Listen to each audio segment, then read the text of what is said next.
ice 45. Yeah, where I started, and then it was like, Orion! You really got a Falmouth? How much are they? Matty Ice.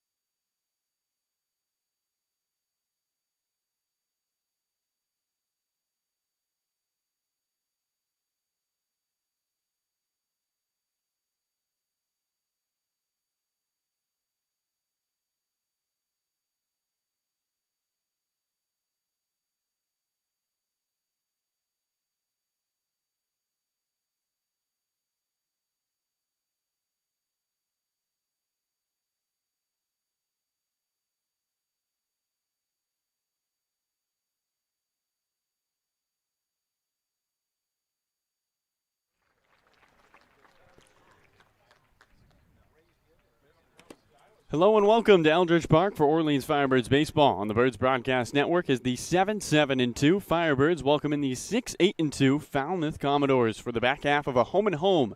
Hi everyone, alongside my partner Gareth Kwok, I'm Carlo Jimenez as we bring you Game 17 of this 2021 summer.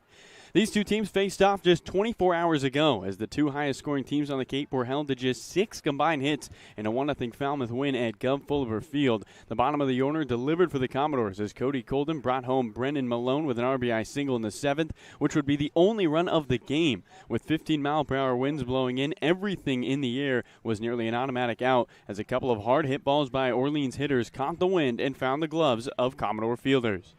It's round 2 of Falmouth versus Orleans at Eldridge Park as the Birds look for revenge against the Commodores. Let's go to our sideline reporter, Noah Searson, for the Early Bird pregame show. Yeah, I appreciate it, Carlos. So we got another edition of the Early Bird pregame show. My name is Noah Searson. I've got Gareth Kwok aside me. This is Game 2 of kind of a double header of sorts with Falmouth home and home. And it's going to be an exciting one in part because it's a chance for revenge for the Firebirds. Traveled all the way to Falmouth yesterday. Couldn't scratch across a run, though. 1-0 loss. And it was kind of a weird game, Gareth, because, a lot of times 1-0 loss, maybe not getting bats on balls, not getting hits. But, that wasn't necessarily a problem for the Firebirds. They got some great barrels in that one, hit a lot of balls really hard, but the wind played a massive factor in that one. Yeah, and I was talking to Julio Marcano before the game today at BP, and I was just telling him about that. You guys seemed to – it wasn't like you guys were dominated by Falmouth pitching for most of the night. It was they were hitting a lot of hard-hit balls just right at the defense, and Julio was like, it's baseball. I mean, that's a perfect way to sum it up. But it's a team that hit the ball hard a lot yesterday. The wind was certainly against them. It was coming in the whole night, and if certainly that wind wasn't there, I think we would have at least – it would be like home run derby. But that's sometimes how the game works. But for tonight, they're definitely going to have to get the offense going and keep the pitching going because the pitching was superb for most of yesterday. Yeah, you kind of mentioned the fact that that's baseball, and it's something I saw as well. Tyler Locklear hit an absolute bomb. I think the exit velo was over 100 if I remember correctly, but it was an easy can of corn. He was like, I guess that's just not the night to hit that ball. Needless to say, wind played a big factor. Won't be the case today, though. We've got nearly no winds here at Eldridge right now. It doesn't look like it's going to rain, so it could be a great night for hitting. And it will also be a fun one because we've got what I'd like to call a new look Birds lineup, a total of 4 guys in the lineup today that weren't on the roster to start. You got Matt Goodart, David Marcano, and then also Luke Keishel, Corey Acton. A lot of new hitters in this lineup, and it will be interesting to see because you don't know how they're going to gel. We don't exactly even know, how they like to hit, but it's going to have to come together quickly, Gareth, if the Firebirds want to come out with a victory tonight. Yeah, it's a completely new look lineup that we've that we've sort of accustomed to seeing. You mentioned guys like Corey Acton, Luke Keishel, as well as Matt Goodhart, David Marcano. These are the types of guys that are going to be sort of finishing off this stretch and finishing off this summer for Orleans. So the roster is continuing to fluctuate in and out, and so for those guys, it's opportunities for them to sort of show themselves and put a namesake for this season. And so for an offense that has been kind of up and down, we've seen it explode and we've seen it kind of sputter at times. They're going to need that production from those new guys in order for them to kind of keep being in the lineup. Yeah, a lot of these guys we haven't seen a ton of, but what I will say is between, the guys who are literally brand new, Keishel, Acton, we've also got a couple others coming in. They're gelling really well as far as just in the dugout, kind of talking to guys, having a good time. So that's a good sign. Hopefully that can translate on the field. And we've also got a new starting pitcher on the mound for the Firebirds tonight. One of two Vandy starters that have recently made it to Orleans. We've got Thomas Schultz tonight. Patrick Riley will be in the future. But when we're talking about Schultz, he's a guy that not necessarily overpowering, throws high 80s, low 90s fastball, but he's got great stuff. And he's a guy that wants to be Friday, possibly Saturday starter for Vandy next year. And this is when he's going to kind of be able to prove himself and secure that spot. It starts right now with the start today with the Firebirds. Yeah, Thomas Schultz, a guy from Vanderbilt, a right-hander who came in and started for the Commodores. He was kind of their Sunday starter at first, and then he kind of became their midweek guy as the season evolved along, and then eventually sort of a reliever. He did get some time in the NCAA tournament for the Commodores, but for Schultz, I mean, this is his opportunity to kind of, as you talked about, he's vying for a weekend spot, and at a program like Vanderbilt that has so many good players, there are no guarantees. That rotation is constantly being evaluated, and there's no guarantees as far as we're going to have 1, 2, and 3 for next year. It's going to be changing from a day-by-day basis. So for Schultz, I think this is a prominent and a prime opportunity for him on the bump, on the best summer league right now to showcase his stuff. As he talked about, he's not necessarily an overpowering type of guy, but he does have good control, and for him, this is an opportunity for him to do that. Yeah, he might not have overpowering stuff, but he does have the ability to miss bats.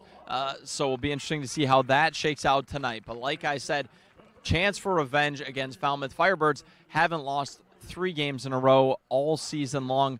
So when you're thinking about this game, what the Firebirds need to do to win, kind of get off the schneid, what's your key for a Firebirds victory, Gareth?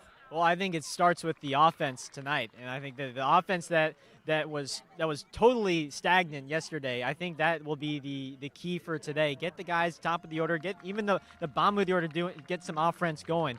It was an offense that no runs on 3 hits against Falmouth yesterday, and the day before against YD, they only put up 2 runs as well, although given they did put a little bit more contact on the ball, but still, I think it needs to be offensively. They got to find some spark. Take advantage of this wind that may not be as gusting hard as it was the past week or two here at Eldridge Park. It's maybe playing a little bit more of a normal ballpark, so if they can get those bats going, I think they got to start off with a knockout punch at first at least, and then let the pitching and the bullpen sort of take it over from there. Yeah, I think home runs will definitely be a big part of this one. My pregame prediction off the record, which I'll say now on air, 5 total home runs hit with both teams combined.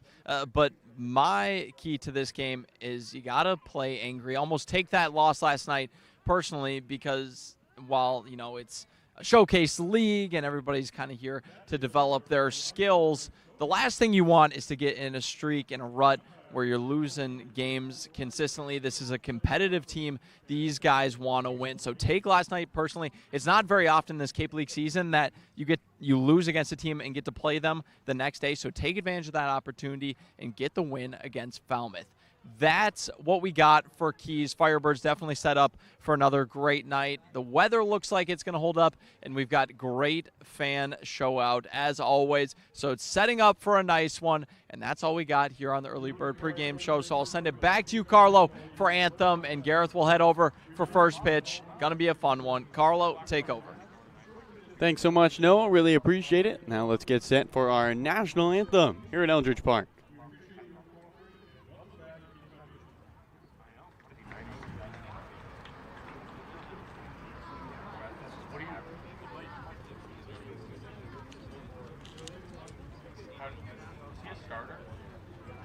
All right, folks.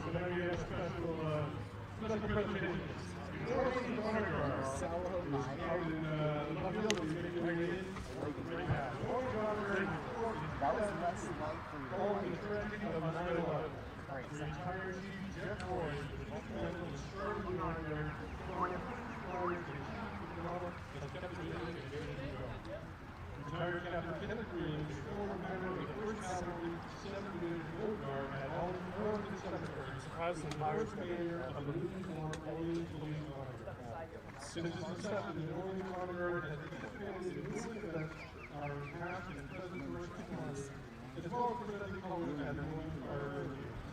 Today's starter Patrick Corlin, Officer Terry O'Connell, and retired Lieutenant Kevin Higgins will present the colors at the I remember his name.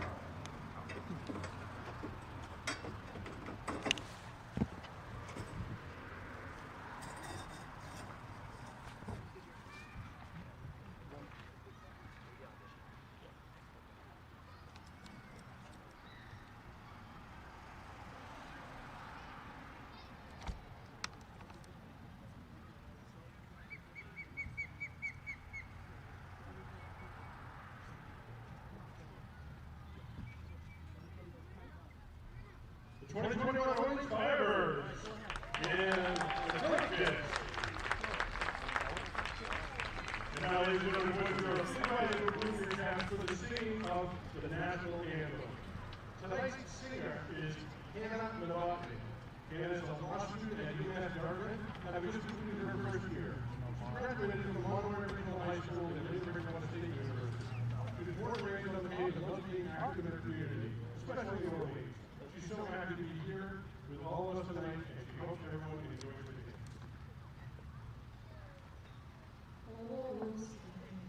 Can you see by the dawn's early light what so proudly we hailed at the twilight's last gleam, whose broad stripes and bright stars through the perilous fight o'er the ramparts we watched were so gallantly streamed, and the rocket's red glare, the bombs bursting in air, gave proof through the night that our flag was still there.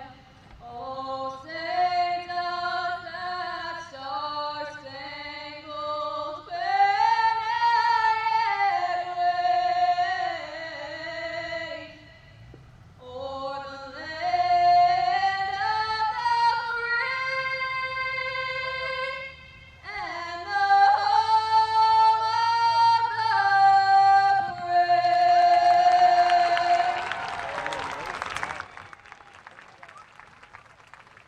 A beautiful rendition.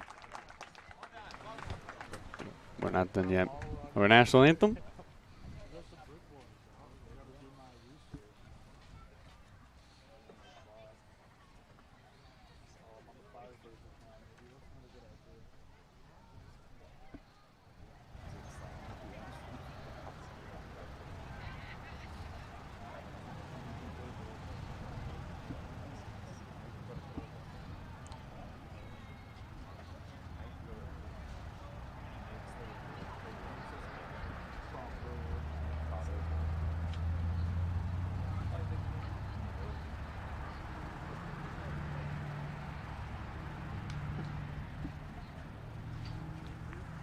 Thank you to the Orleans Honor Guard.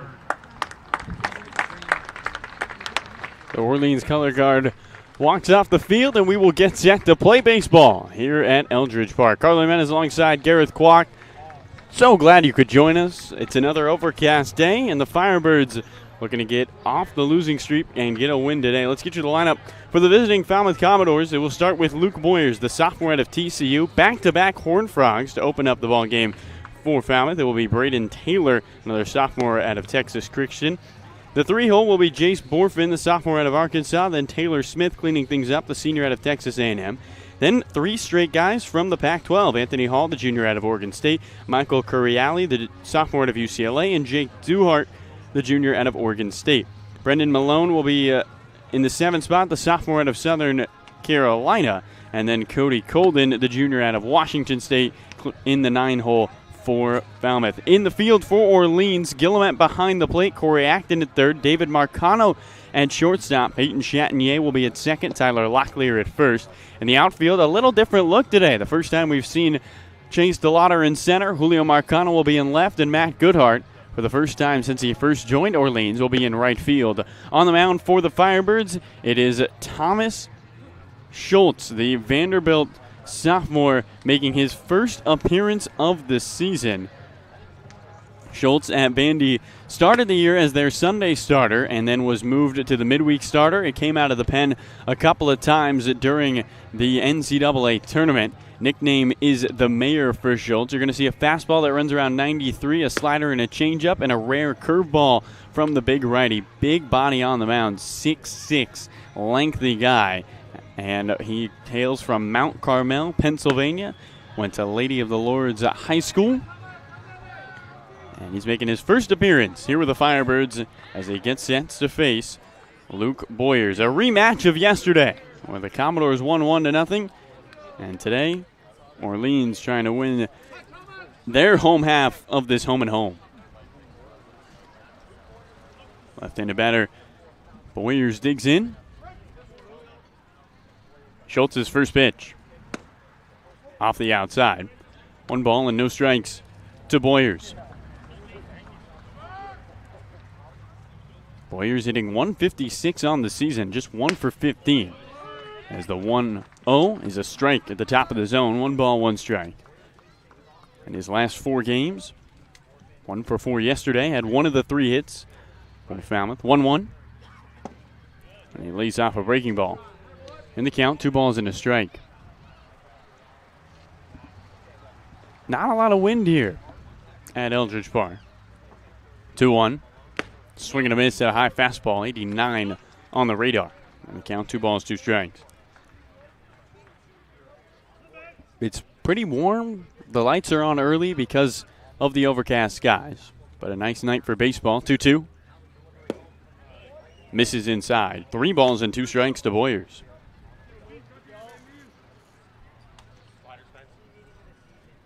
Boyers was a standout quarterback and long jump champion in high school. 3-2. And the lefty rolls one up the middle into center field, a base hit. A 3-2 single for Luke Boyers. And what took Falmouth 6 innings in yesterday's contest takes them 1 batter as they pick up a hit to open up the ballgame. And this is a guy, Carlo, and Thomas Schultz, who is competing for a spot in the weekend rotation for Vanderbilt. And we were talking about in the pregame with Noah Searson, but you're in the best Cape League, you're in the best summer league in college baseball.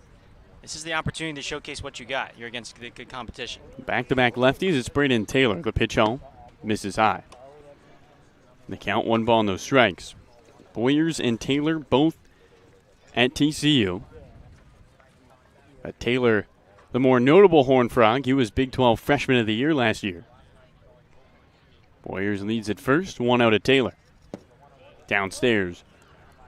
2 balls and no strikes. Schultz behind in the count. Taylor leads the team in hits at his .295 average and also is second in the league in walks with 11 on the season. 2-0. On the outside for a strike. Breaking ball finds the zone. 2 balls and 1 strike to Taylor. Taylor had a terrific eye in the spring as well. Took 49 walks. That led all of TCU. So a patient top 2 hitters for this Falmouth team. Runner goes 2-1. And a swing and a high fly ball into left center. Chase DeLauder moving over. The center fielder probes back. Makes the catch. A hit and run. And Taylor skies one to center. And there's one away. And up comes Jace Borfin in the top of the first inning. Yeah, tonight the difference being that the wind is blowing out towards right center tonight. We've had so many games here at Eldridge where it will blow in and it becomes such a defensive game. Could we see the opposite tonight, more offensive with the wind blowing out? Orphan, another lefty, takes the ball low. Pretty left-handed batters to open up this lineup. No score, Orleans and Falmouth, a back half of a home and home. Schultz peeks over his left shoulder, kicks and deals 1-0. There's a swing and a pop-up straight back over towards Route 28. Off the top of the fence and rolls over towards the Falmouth ball boys, and the count 1-1 strike. Orphan in yesterday's contest 0 for 3 with a walk. Warriors leads at first. Schultz is 1-1. Just misses inside. Breaking ball. Can't find the zone. 2 balls and a strike. Pretty good crowd on hand for the Birds down the right field line on the hill. Lawn chairs filling up. 2-1 way upstairs. Gillimet pops out of his squat. And they count 3 balls and a strike. And Thomas Schultz, who pitched in the final game of the College World Series, threw an inning, didn't give up a run, having some struggle with command. 3-1. Swing and a miss. And another full count to a Commodore hitter. 3 balls, 2 strikes. Falmouth in the road gray unis. The black tops, maroon letters outlined in white, and the gray pants. 3-2, runner goes. Strike 3 on the inside. The throw down to second, not in time. Boyers takes 90 feet. Borfin is down looking. And there's 2 outs with a runner in scoring position, as up comes the cleanup man, Taylor Smith, in a scoreless top of the first.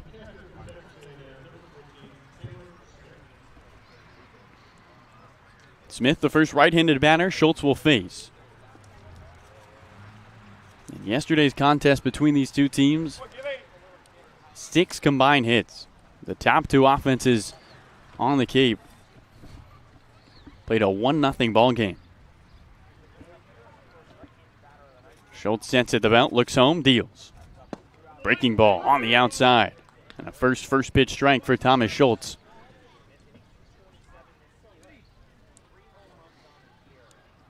Taylor Smith 0 for 3 yesterday with a walk and a strikeout. Saw his 3-game streak where he had a home run in 3 straight games end in yesterday's contest. 0-1. Misses away. Breaking ball off the outside. 1 ball, 1 strike.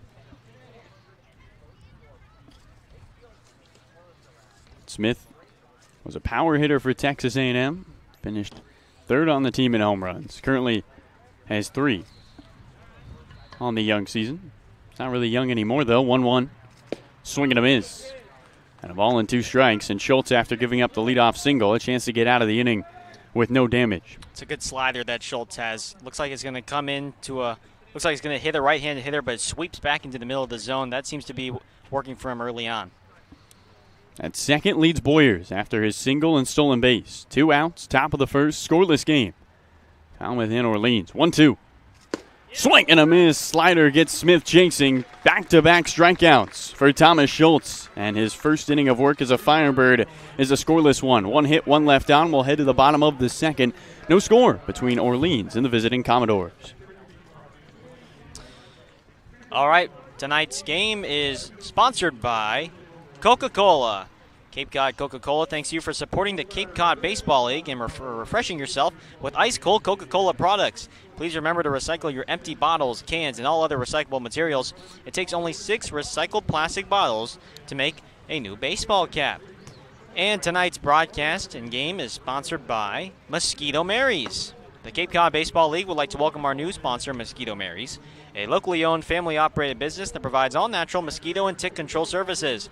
Call 866-ASK-MARY or go to mosquitomarys.com, mention the Cape Cod Baseball League, and get your first treatment for only $29. Thanks so much, Gareth. Really appreciate it. Always. Excellent reads. Our pleasure. Like clockwork.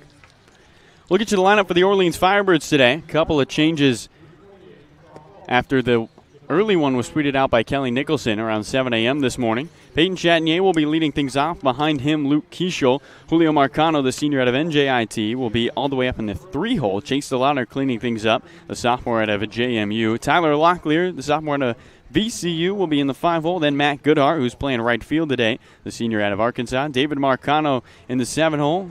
Twins with Julio Marcano, senior out of NJIT as well. Corey Acton at 8, the junior out of Georgia.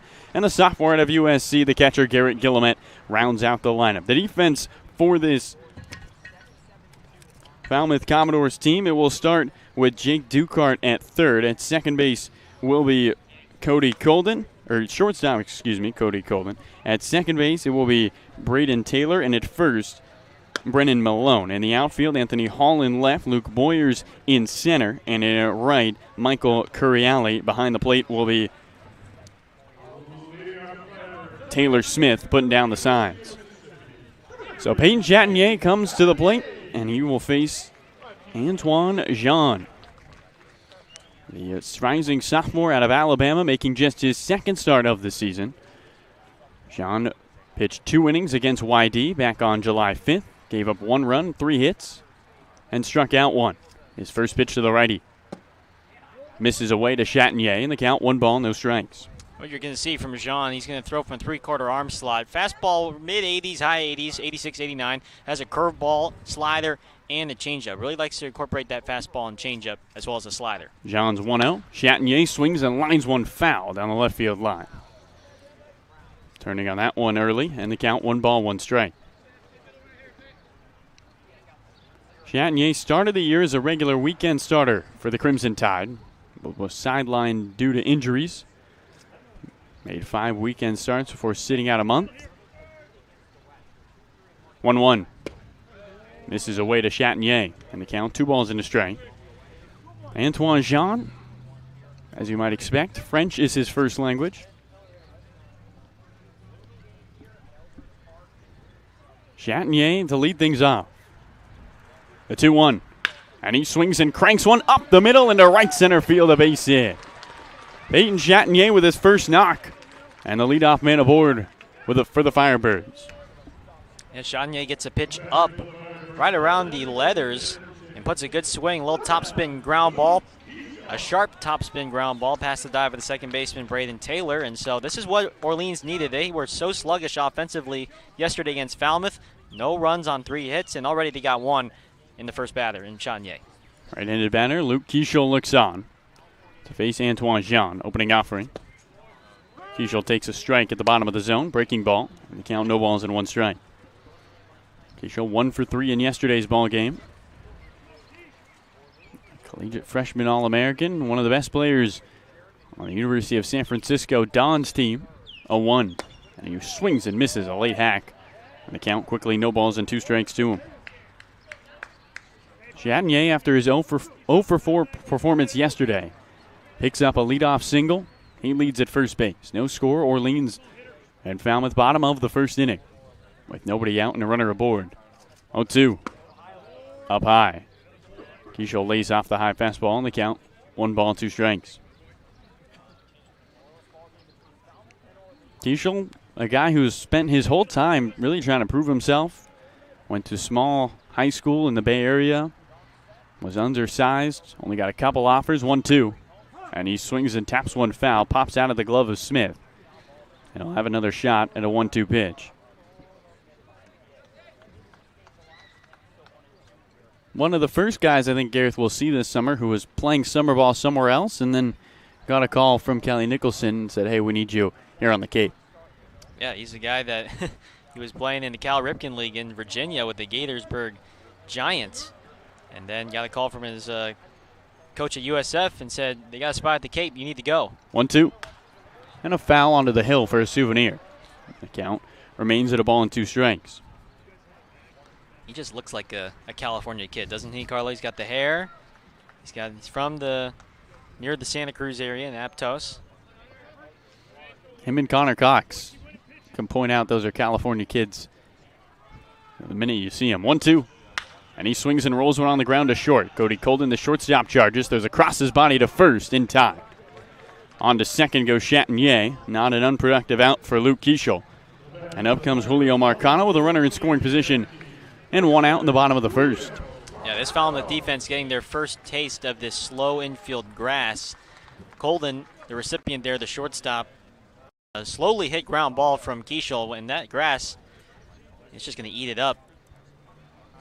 So Chatinier at second, and the right-handed batter Marcano looks on. Jean steps off as he looks towards second. Julio's been great with runners in scoring position this season. 5 RBIs on the year in his 13 games. Smith goes out to talk to Jean with Chatinier at second, going over signs, most likely. An overcast day, not a lot of wind though. That is the headline. Seems like at Eldridge, the last couple of games we've had here, it's either high winds out or in. No wind today. First pitch to Marcano. Strike on the outside. And the count, no balls, 1 strike. Julio Marcano just hitting 189 on the season. Trying to pick up his first 3-game hitting streak of the year. Chatinier leads at second, 0-1. Skips in the dirt. Good pick by Hall, moving to his left, and the count 1 ball, 1 strike. When John attacks right-handed hitters, it's mostly fastball, changeup, occasional slider. So for Marcano, he's got to be really sitting on 2 pitches, either fastball hard or changeup soft. Open stance for Marcano as he eyes John. 1-1. Swing and a miss. Curveball has him chasing. And the count, 1 ball, 2 strikes. Yeah, that's that off speed that we were just talking about there from Jean. He's got a sharp changeup that just dives in toward the feet of Marcano. Chatinier at second in scoring position after his leadoff single. The 1-2. Marcano swings and misses and goes down. First strikeout for Antoine Jean. It's a big one. And with 2 outs and a runner in scoring position, it will be up to Chase DeLauder to try to salvage this opportunity for the Firebirds in the bottom of the first.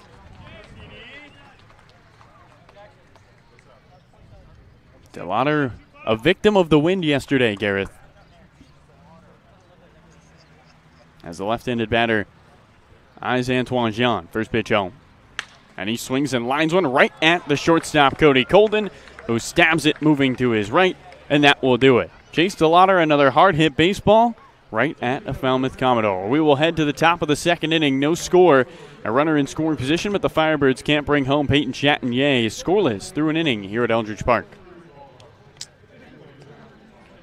All right, we are through 1 here at Eldridge Park, and on tonight's edition of the Orleans Firebirds Alumni Spotlight. Well, tonight it's the MLB All-Star Game from Coors Field in Colorado, and we would like to acknowledge the Firebirds that have been named All-Stars for this 2021 All-Star Game. All in the National League: Corbin Burns, Brandon Crawford, Jake Cronenworth, as well as Brian Reynolds. Reynolds from the Pittsburgh Pirates, Crawford with the San Francisco Giants, Jake Cronenworth with the San Diego Padres, and last but not least, Burns with the Milwaukee Brewers. We are wishing them all the best tonight from Coors Field, and first pitch for the All-Star Game is in 15 minutes. It's at 7:30 p.m. first pitch. They're going to have all the opening ceremonies and festivities, so if you want to have a little split screen, you want to watch a little bit of Orleans Firebirds baseball, maybe catch in on the All-Star Game as well, feel free to do so. Those are the 4 Firebirds representing Orleans in the All-Star Game for this year. So that's your tonight's edition of the Orleans Firebirds Alumni Spotlight. Thanks so much, Gareth. Really appreciate it. Always good to know what our former Firebirds are up to. The All-Stars playing at Coors Field, and maybe some future All-Stars playing here at Eldridge Park. I see what you did there. You see what I did there? Yeah, that's clever. Okay. Thank you. Thomas Schultz still on the mound. He'll begin his second inning of work. Both teams with a hit in the first inning. As we begin the top of the second, Anthony Hall, Michael Curiali, Jake Ducart. It's Pac-12 through and through for the Falmouth Commodores, and the junior Anthony Hall from Oregon awaits Thomas Schultz. Hall 0 for 3 yesterday. This is a Falmouth team that has tomorrow off, so they are ready to get on the bus. Meanwhile, we have one more game before we have a day off. Orleans will be at Harwich facing the Mariners. not the Seattle Mariners, the Harwich Mariners. As we start the top of the second inning, Hall and this lefty-heavy lineup. Another left-handed bat digs in. He's 0 for 4 in his last 2 games. And he looks towards Schultz, the first pitch. At the top of the zone, Hall starts his swing but stops in time. And the count 1 ball, no strikes. 1-0. Misses away. 2 balls and no strikes. Anthony Hall used to be a pitcher and a fielder, a two-way guy. Here comes his 2-0. Off the outside again, 3 balls and no strikes. Thomas Schultz having a tough time finding the zone. Hall had to have Tommy John his junior year of high school after he spent a summer with Team USA where he overworked it. 3-0. Misses upstairs, a 4-pitch walk to Anthony Hall, the leadoff man aboard for the second straight inning. And Thomas Schultz working out of the stretch a lot in his first start as a Firebird. So the runner on first will be Michael Curiali, sophomore out of UCLA. Curiali hitting .251, but has struggled in his last couple of games. Opening offering to the righty. Misses away. 1 ball and no strikes. Scoreless game, top of the second inning at Eldridge Park. The back half of a home-and-home between the Firebirds and the Commodores. Falmouth looking for a win today. 1-0. And a swing and a foul straight back. Right towards the Falmouth broadcasters. About 20 feet from us? 10 feet? Yeah, I'd say about 20 feet. Count 1 ball, 1 strike. The trees are still, the flag gently blowing out in right center. An overcast day here at Orleans. 1-1, runner goes. And a swing and a bloop shot into left center field. That gets down for a single. Rounding second on his way to third is Hall. He's in there standing. And the Falmouth Commodores with runners to the corners and nobody out in the bottom of the second inning. Yeah, that's a perfectly executed hit and run there from Falmouth. Curiali lacing one up the middle.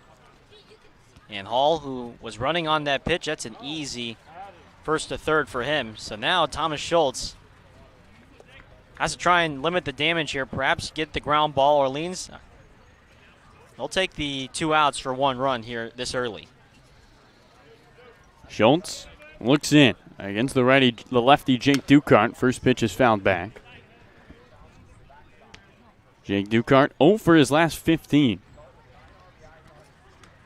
And struggled for Falmouth, hitting .231 on the year. The junior out of Corvallis, Oregon, staying home and going to Oregon State. At third is Hall. At first, Curiali. A 1. Way upstairs. Guillemette leaps to get that ball as he comes up like a spring out of his squat. In the count, 1 ball, 1 strike. Hall, a 4-pitch walk. Curiali, a bloop single to left on a hit and run. And the Commodores threatening in the top of the second inning.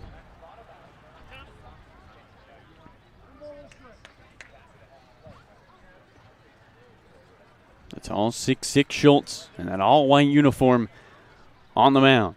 And he turns and lobs to first. Now, one thing about Schultz being in his first start, Garrett, is sometimes those pickoff signs, especially in a situation here when you have guys at first and third, don't have those down just yet. 1-1, runner goes from first, and a swing and a pop-up foul down the left field line. Over towards Route 28, nails a tree, but no humans. And the count, a ball and 2 strikes.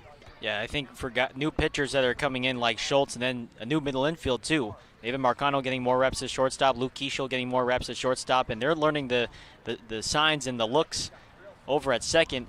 And they're going to have to work out that chemistry as the season moves along. Already as we are almost halfway through the Cape League summer. Ducart goes over towards his dugout. Yeah, he might have shattered his bat on that foul ball, so then he's going to go get a new bat. Hall at third. Curiali at first. Scoreless game. Falmouth in Orleans. But Jake Ducart, the lefty, trying to change that. 1-2. And he swings and lines one up the middle into center field, a base hit. Coming home to score is Anthony Hall. And Falmouth takes a 1-0 lead after the RBI knock from Jake Ducart to break his 0-for-15 cold spell here at Eldridge Park. It's a high fastball. A little bit inside as well, but a little inside-out swing from Ducart. And there was a loud sound off his bat. And Falmouth, they strike first early here in the second. So now the right-handed batter, Brennan Malone. And he swings at the first pitch and loops it down the left field line. That's a fair ball. Rounding third on his way home is Curiale. The throw-in from Marcano is offline. Guillemette keeps it in front of him as on to third goes Ducart. An RBI single for Maloney. Back-to-back pitches and back-to-back RBIs for the Falmouth Commodores. They take a 2-0 lead. So Ducart gets an RBI single on a high fastball. This time, Brendan Malone gets a first pitch slider, middle away, and it just leaks into the strike zone a little bit too much, and Malone able to pull it into left field. And so Matt Troop, pitching coach for Orleans, is going to have a quick word with Thomas Schultz. But the Firebirds bullpen is starting to get loose. 3 straight hits after the leadoff walk to Anthony Hall. And nobody out in the top of the second inning. And the Falmouth Commodores with already a 2-0 lead. Right-handed batter Cody Colden, who had the only RBI of yesterday's ball game. A single into left back in the 7th, looks on. First pitch from Schultz. And he swings and cranks one down the right field line. Going over the right fielder Goodhart towards the wall, and one hops the wall. Coming home to score from third is Ducart. Stopping at third is Malone. It's an RBI double for Cody Colden. 4 straight hits, 3 straight runs, and the Commodores have a 3-0 lead. Yeah, Colden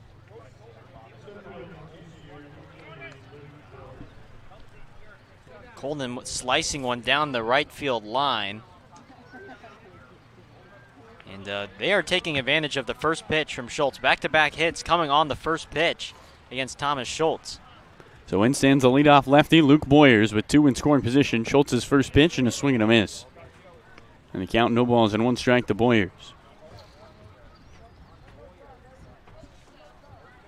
Falmouth 3, Orleans nothing. Nobody out, 2 runners in scoring position. 0-1.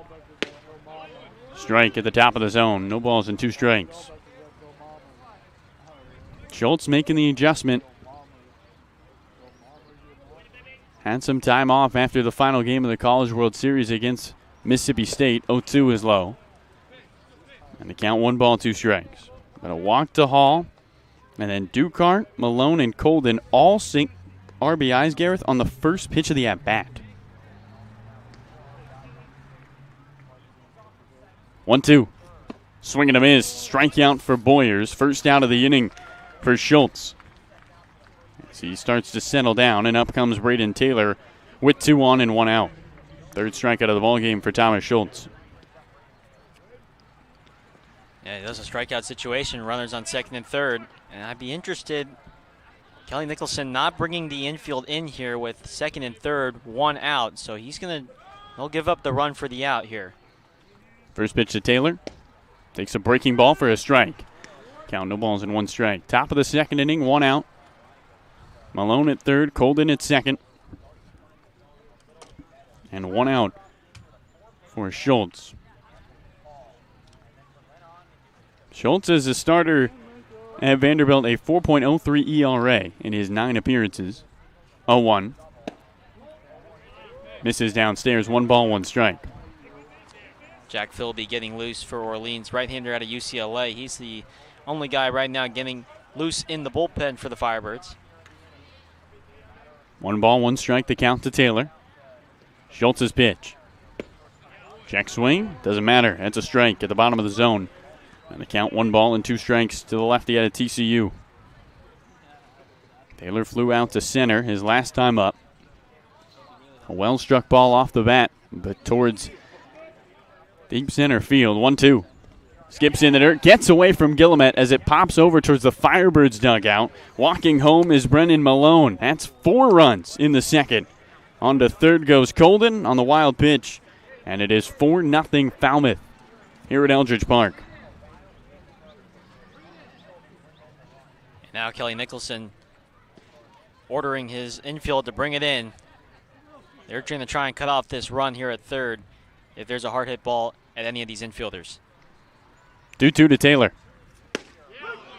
Strike 3 at the top of the zone. Second straight strikeout for Schultz. His 4th of the ball game. And there's 2 outs for Jace Borfin. Well, in yesterday's game, Garrett, there is a combined 6 hits between the two teams through 9 innings. Today, already 6 hits, and we're through an inning and 2/3 of the top of the second. The first pitch home to the lefty Borfin is downstairs. They count 1 ball, no strikes. Colden still at third with 2 outs. Schultz is 1-0. Down again, 2 balls and no strikes.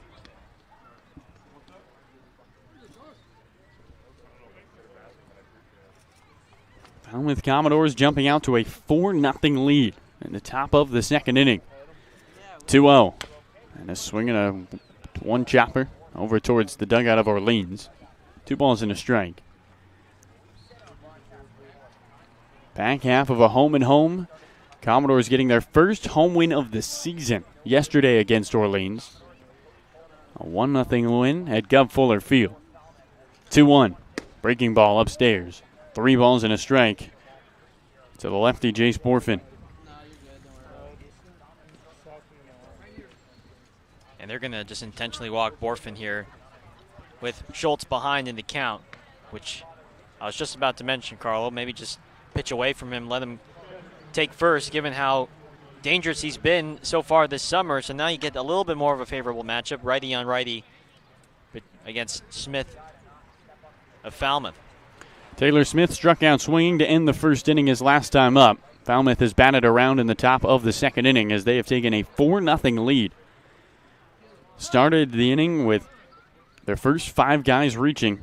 Walk to Hall, and Cariali, Dukart, Malone all singled, and Cody Colden doubled down the right field line.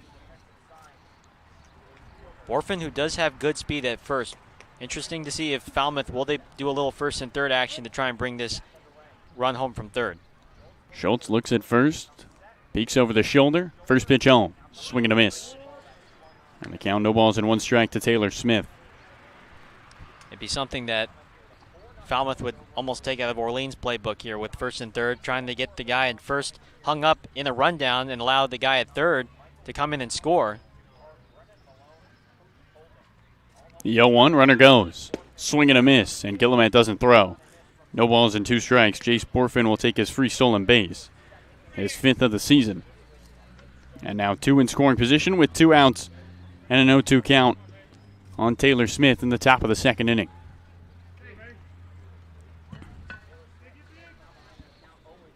The crowd here at Eldridge Park quiet. Falmouth has rattled off 4 straight. 0-2 and a foul down the right field line. The count remains at no balls and 2 strikes.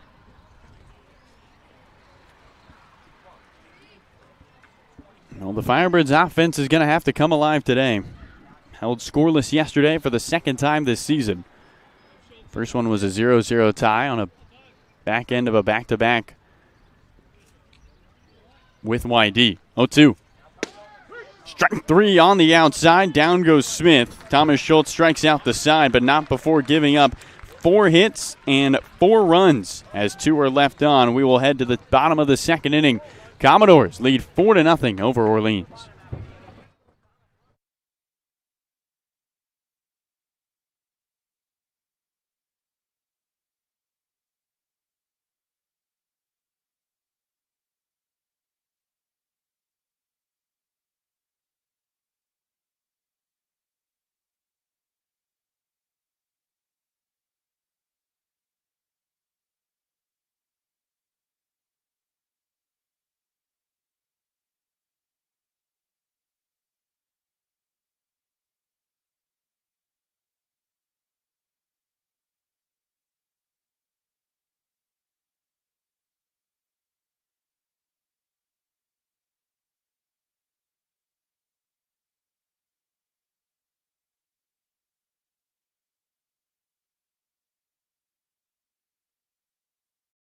Hi, I'm Steve Anzoni, owner of Fairway Financial and Cape Cod's Retirement Income Specialist. If you want to hit a home run with your retirement income plan, schedule a time to meet with me today. Get more details at fairwayfinancial.net.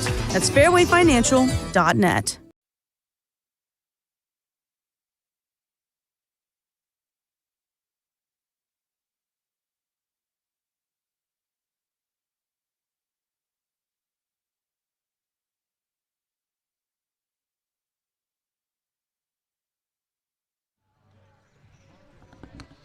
Welcome back to another gloomy day of baseball at Eldridge Park. And for the Orleans Firebirds, they find themselves in a hole early, down 4-0 to the Falmouth Commodores, as the Commodores got to Thomas Schultz in the top of the second, and now Orleans looking to respond. It will be Tyler Locklear, Matt Goodhart, David Marcano. The 5, 6, 7 spots in the second as Locklear digs in. Tyler Locklear put on a show at batting practice earlier today. First pitch to the righty. Looks at a ball low. To end his final round of batting practice, Tyler hit 5 balls over the left field fence in a row. 1-0. And he takes a strike at the knees. And the count 1 ball, 1 strike. And you have to imagine, Gareth, with how much success he had in batting practice, he's looking for one to hit. 1-1. Check swing on a ball in the dirt, and he does not go, says home plate umpire Tom Ryberg. Ryberg behind the plate, Kevin Coughlin at first, Mark Delaney at third. And it's 1 ball and 2 strikes. Check that. Coughlin said he went around. 1-2. Misses outside from Jean, and the count 2 balls, 2 strikes. Locklear just 3 for 20 in his last 6 games. 0 for 3 in yesterday's game. 2-2. Off the outside. Breaking ball can't find the zone. 3 balls and 2 strikes.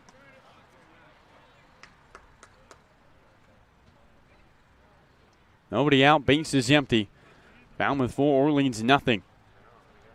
In the bottom of the second inning, Jean's 3-2. Swing and a miss. Locklear strikes out. Second strikeout for Antoine Jean. And there's one away to open up the second inning.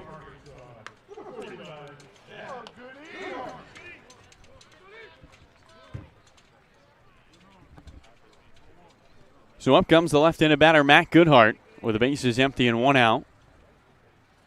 In the bottom of the second, Goodhart hitting .294, the opening offering. Breaking ball misses high. 1 ball and no strikes to him.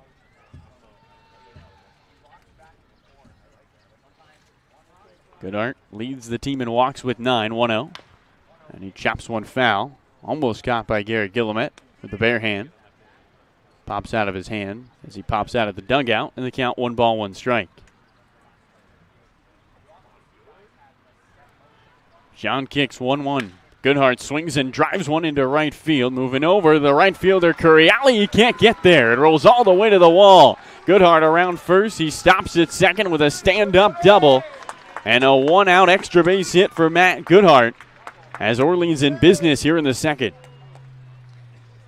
Yeah, Goodhart with 5 hits and 17 at-bats prior to that at-bat that you just saw there. But that was the first one where he really seemed to get both cheeks into that one, driving it into right center field over the head of Curiali. And so for Matt Goodhart, that's got to feel good for the Arkansas Razorback. An extra base hit with 1 away. So in stands the right-handed batter, David Marcano, with Goodhart at second and 1 out. Falmouth 4, Orleans nothing. Bottom of the second, the pitch. This is away. And 1 ball and no strikes. And Gareth, in yesterday's game at Guv Fuller Field, that ball probably catches the wind, and Curiali catches up to it. But here today, the flag is silent in right center field, 1-0. Off the outside again, 2 balls and no strikes. Hit 102 miles an hour off the bat of Matt Goodhart. He picks up just his 2nd extra base hit of the season. The 2-0. Swing and a miss from David Marcano. The count, 2 balls and a strike. David just 1 for 2 in his short Orleans career. was ready to pick up an internship with the Mets, and Kelly Nicholson gave him a call. 2-1. Upstairs, 3 balls and a strike. Goodhart with a double. He's at second. Firebirds trying to punch back after surrendering 4 runs in the top of the second inning.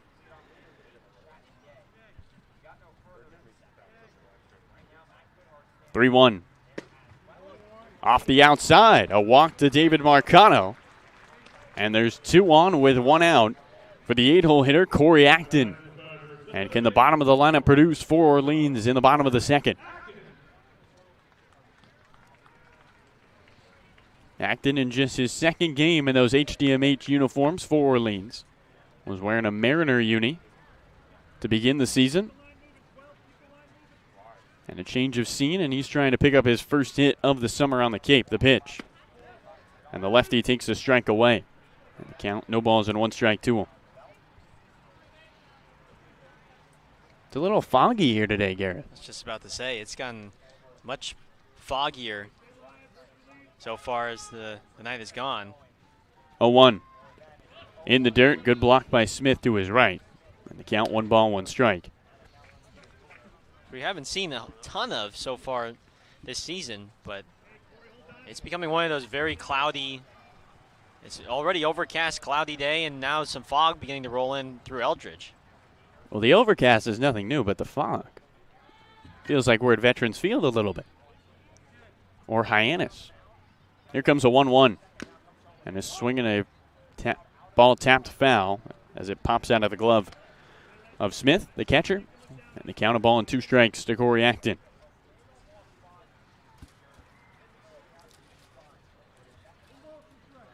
Acton, the newest Georgia Bulldog, leaving the University of Florida. 1-2. In the dirt. 2 balls, 2 strikes. Goodhart a double.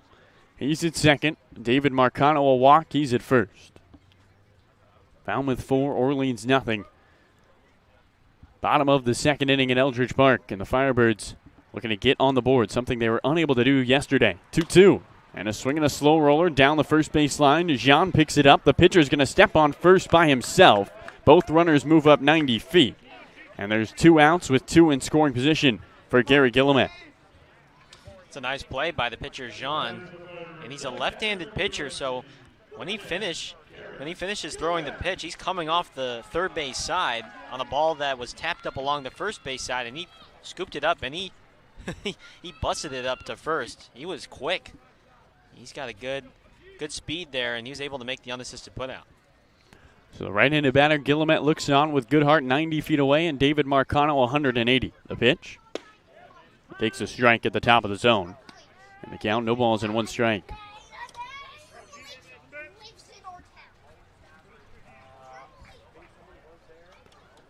Falmouth 4, Orleans nothing. Bottom of the second, the 0-1. Guillemette slices 1 foul back to the screen. And the count, no balls and 2 strikes to him quickly. Garrett, since that 2-home run game against Brewster, 0 for his last 11. Trying to pick up a big hit and put runs on the boards for the Firebirds. 0-2. Misses inside. Good eye by Guillemette. And the count, 1 ball, 2 strikes.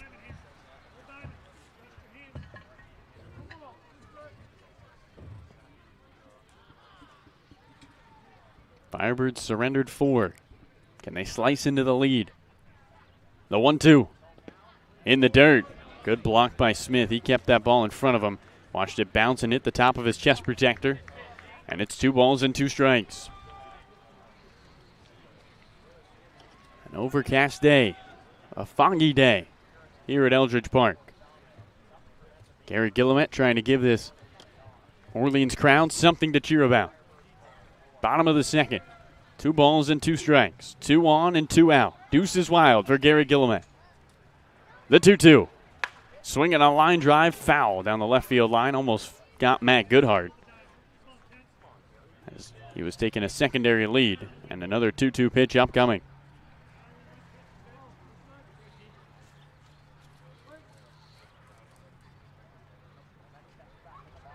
Guillemette Eyes Gian, who wants to go through the pitches one more time. John and Smith get on the same page. 2-2. Guillemette swings and drives one into left center field. That ball's going back. See you later.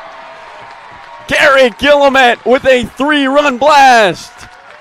And the Firebirds punch back. It's 4-3 Falmouth in the bottom of the second. Garrett Guillemette getting his teammates fired up. He's been struggling since he had the 2 home run, 4 RBI game against Brewster a couple Fridays ago. And that was the swing he needed. Gets a pitch middle away, and he crushes it left center field. And that was probably at least 15, 20 feet beyond that left center field fence by the 350 marker. And just like that, Orleans is back in this game. An exclamation point to end the hitless streak for Guillemette. And now the Firebirds bring the tying run to the plate in Peyton Chatinier, the first pitch. Breaking ball misses inside. And the count 1 ball and no strikes to the right-handed batter. Guillemette, and with a turn 1 over left center. And a huge hit for the Birds. 1-0. Strike on the outside edge. And the count 1 ball, 1 strike. For Garrett, that's his 3rd home run of the season. And his 7th RBI. 1-1. Swing and a miss by Chatinier. And the count, a ball and 2 strikes. Garrett, his 4 hits this year. 5 hits now. 3 of them are home runs. Yeah, I think couldn't have come at a bigger time in a bigger spot. 1-2 to Chatinier. And he slices one foul down the right field line. Over towards the snack shack. And the count remains a ball and 2 strikes. And we figured there might be some home runs tonight, given that the wind is not blowing in. It's blowing out toward the outfield. So there's example A of Guillemette showing off the power. Maybe the wind helps it out a little bit as well. Falmouth 4, Orleans 3, the 1-2. Misses high. 2 balls and 2 strikes to Chatinier. Goodhart doubled. Marcano walked. And with 2 outs, they're both in scoring position, and Garrett Guillemette delivers. Chatinier eyes the lefty. Here comes a 2-2. And he swings and lines one up the middle into center field, a base hit. Peyton Chatinier, 2 for 2.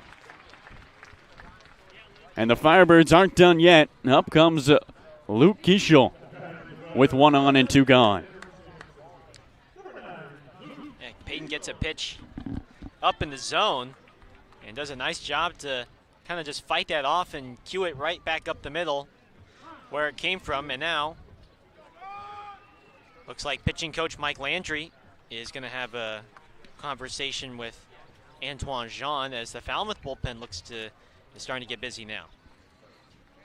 Well, what a opposite beginning to a ball game from yesterday. I mean, 24 hours ago, we were scoreless, and the game was flying.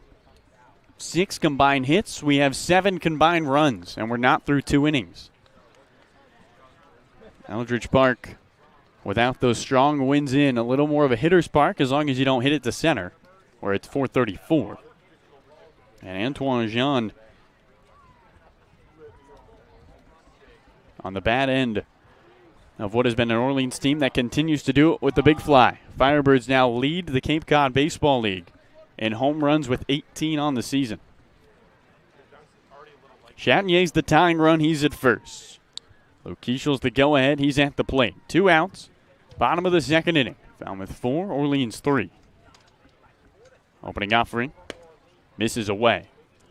And count 1 ball and no strikes to Kieshel.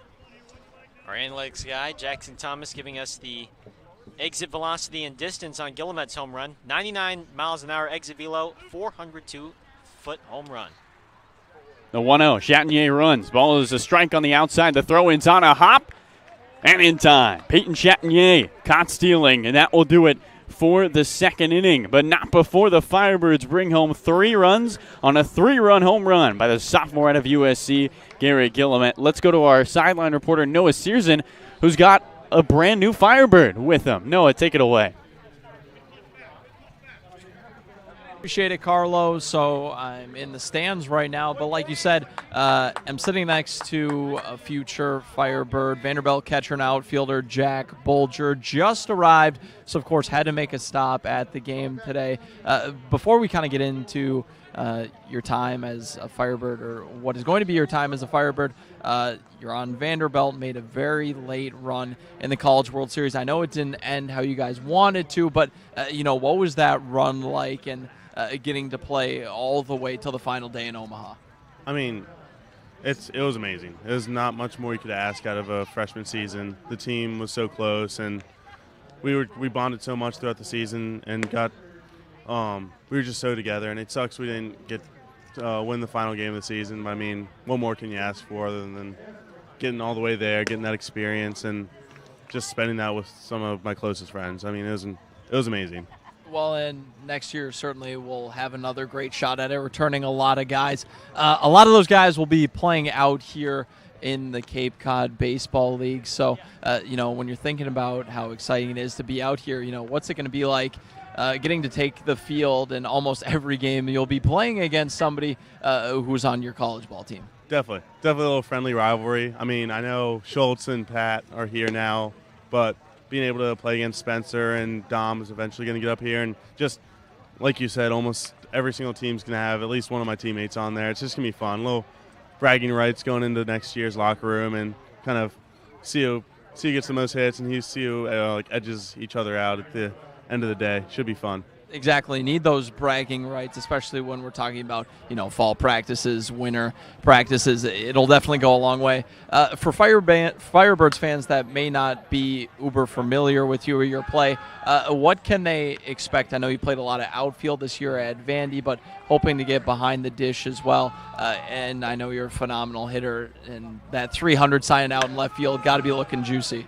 Definitely. I mean, I just want to be a baseball player here. Just help Orleans win some ball games. Just do whatever I want to, or whatever I can to help this team win. And just whether that's going to be in the outfield, whether that's behind the plate, whether that's stealing a few bases here and there, whether that's trying to hit that 300 sign or 350 sign out there. I mean, just doing whatever I can and just have some fun out here. I mean, it doesn't get much better than this environment and this atmosphere. So just play baseball and just bring it back to kind of the roots.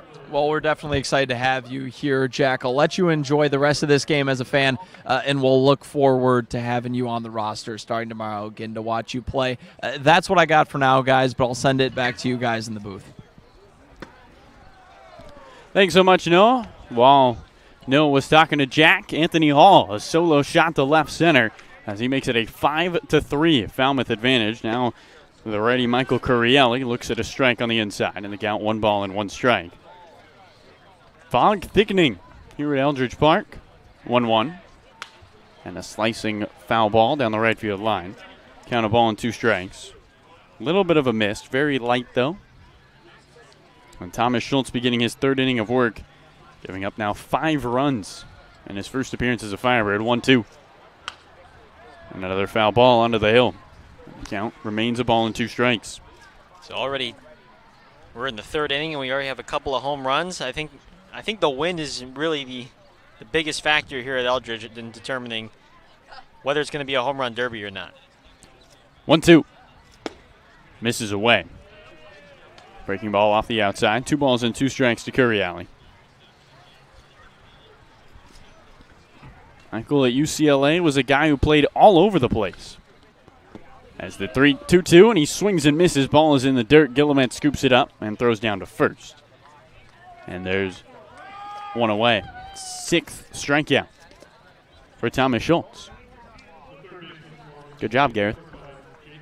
Yeah, he's got good quality strikeout stuff. I think the problem, though, is that these Falmouth hitters have been hunting him and guessing on him first pitch, and have been taking advantage of him.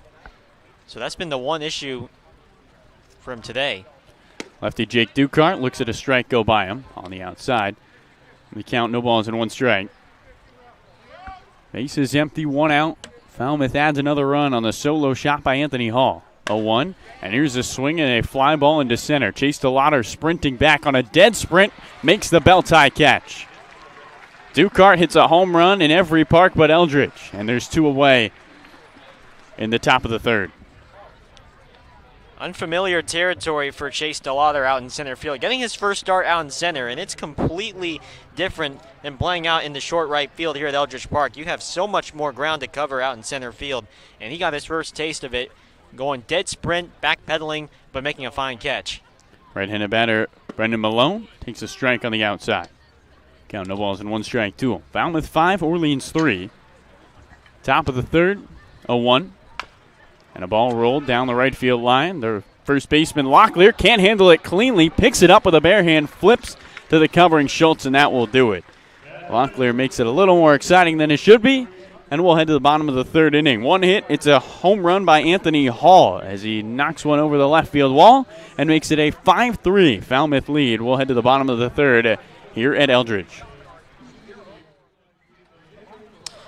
All right.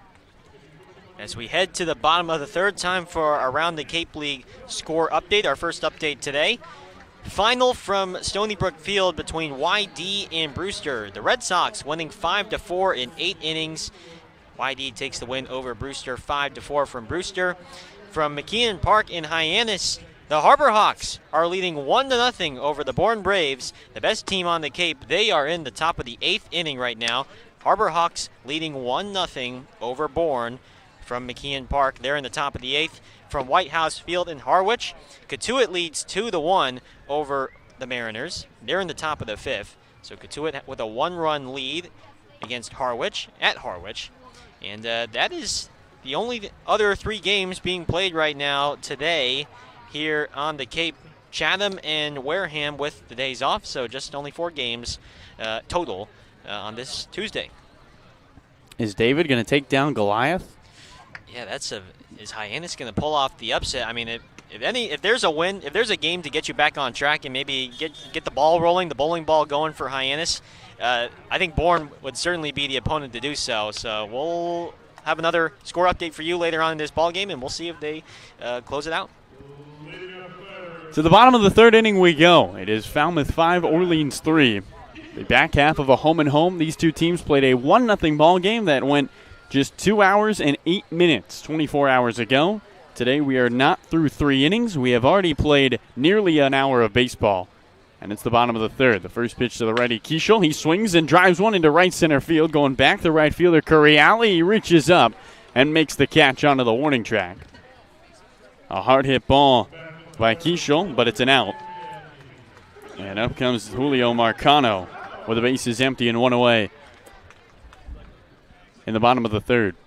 Could you imagine, Carlo, if you had the wind gusting in like how it typically is at Eldridge Park, and then you combine that with this fog that's rolling in? I think that would make the outfielder's job that much more difficult. First pitch to the righty, and he knocks one foul down the left field line.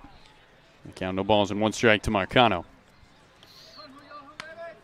Already seen 2 home runs in this game, which were unfathomable yesterday with the 15-mile-an-hour wind coming in. The 0-1 to Marcano. And he chases a slider away. And the count, no balls and 2 strikes. Marcano, we got to talk to Julio a little bit about what it was like going to Fayetteville. Said it was the craziest week of his life. 0-2. And he swings and slaps one into center field, a base hit. Julio Marcano with his first knock of the game. And another 1-out knock for Orleans. And up comes Chase DeLauder. He represents the tying run in the bottom of the third. Yeah, we were talking to Marcano back on, was it Sunday? Yeah, Sunday. It was, I think, Saturday. Saturday, pardon me. It was a Saturday for our second media day, and him and David were just talking about how their trip down to Fayetteville to face off against the #1 team in the country, and it wasn't just that. There was a lot of other things that happened as well that just made it the most exciting weekend they've had. First pitch to lefty DeLauder. He swings and rolls one on the ground to second. Second baseman Taylor turns to second for one. The turn back to first. Not in time. The speed of DeLauder beats out the double play. Lead runner is retired, but add an out on the board. And up comes Tyler Locklear with 1 on and 2 gone. Firebirds, Gareth, are swinging early and often against Antoine Jean. They have not gotten to a lot of deep counts against the lefty out of Alabama. And likewise with Falmouth hitters against Schultz tonight. First pitch to Locklear. Right-handed batter takes low. And the count 1 ball and no strikes.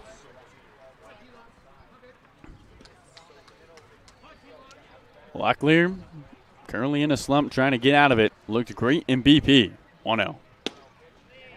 Outside, 2 balls and no strikes. The fog thickens on an overcast Tuesday night in Orleans. Firebirds trying to break the 2-game slide. 2-0. Locklear slices one down the right field line, hooking foul. Count 2 balls and a strike. Falmouth 5, Orleans 3. 2 outs in the bottom of the 3rd inning. A big power hitter, Tyler Locklear, was 2nd on the Cape in RBIs. Trying to bring home a run. 2-1. Away again. 3 balls and a strike to the big right-hander. Locklear hit a couple of baseballs really hard yesterday. Won 105 off his bat, but right into the wind. 3-1. He takes ball 4 downstairs. Locklear works a walk. 2 on with 2 out. And up comes Matt Goodhart with an opportunity to slice into the 5-3 Falmouth lead in the bottom of the 3rd.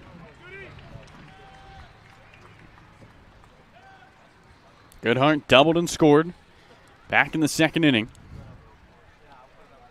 Left-handed batter looks towards the lefty John. The pitch. Breaking ball at the top of the zone. And the count, no balls and 1 strike to Goodhart.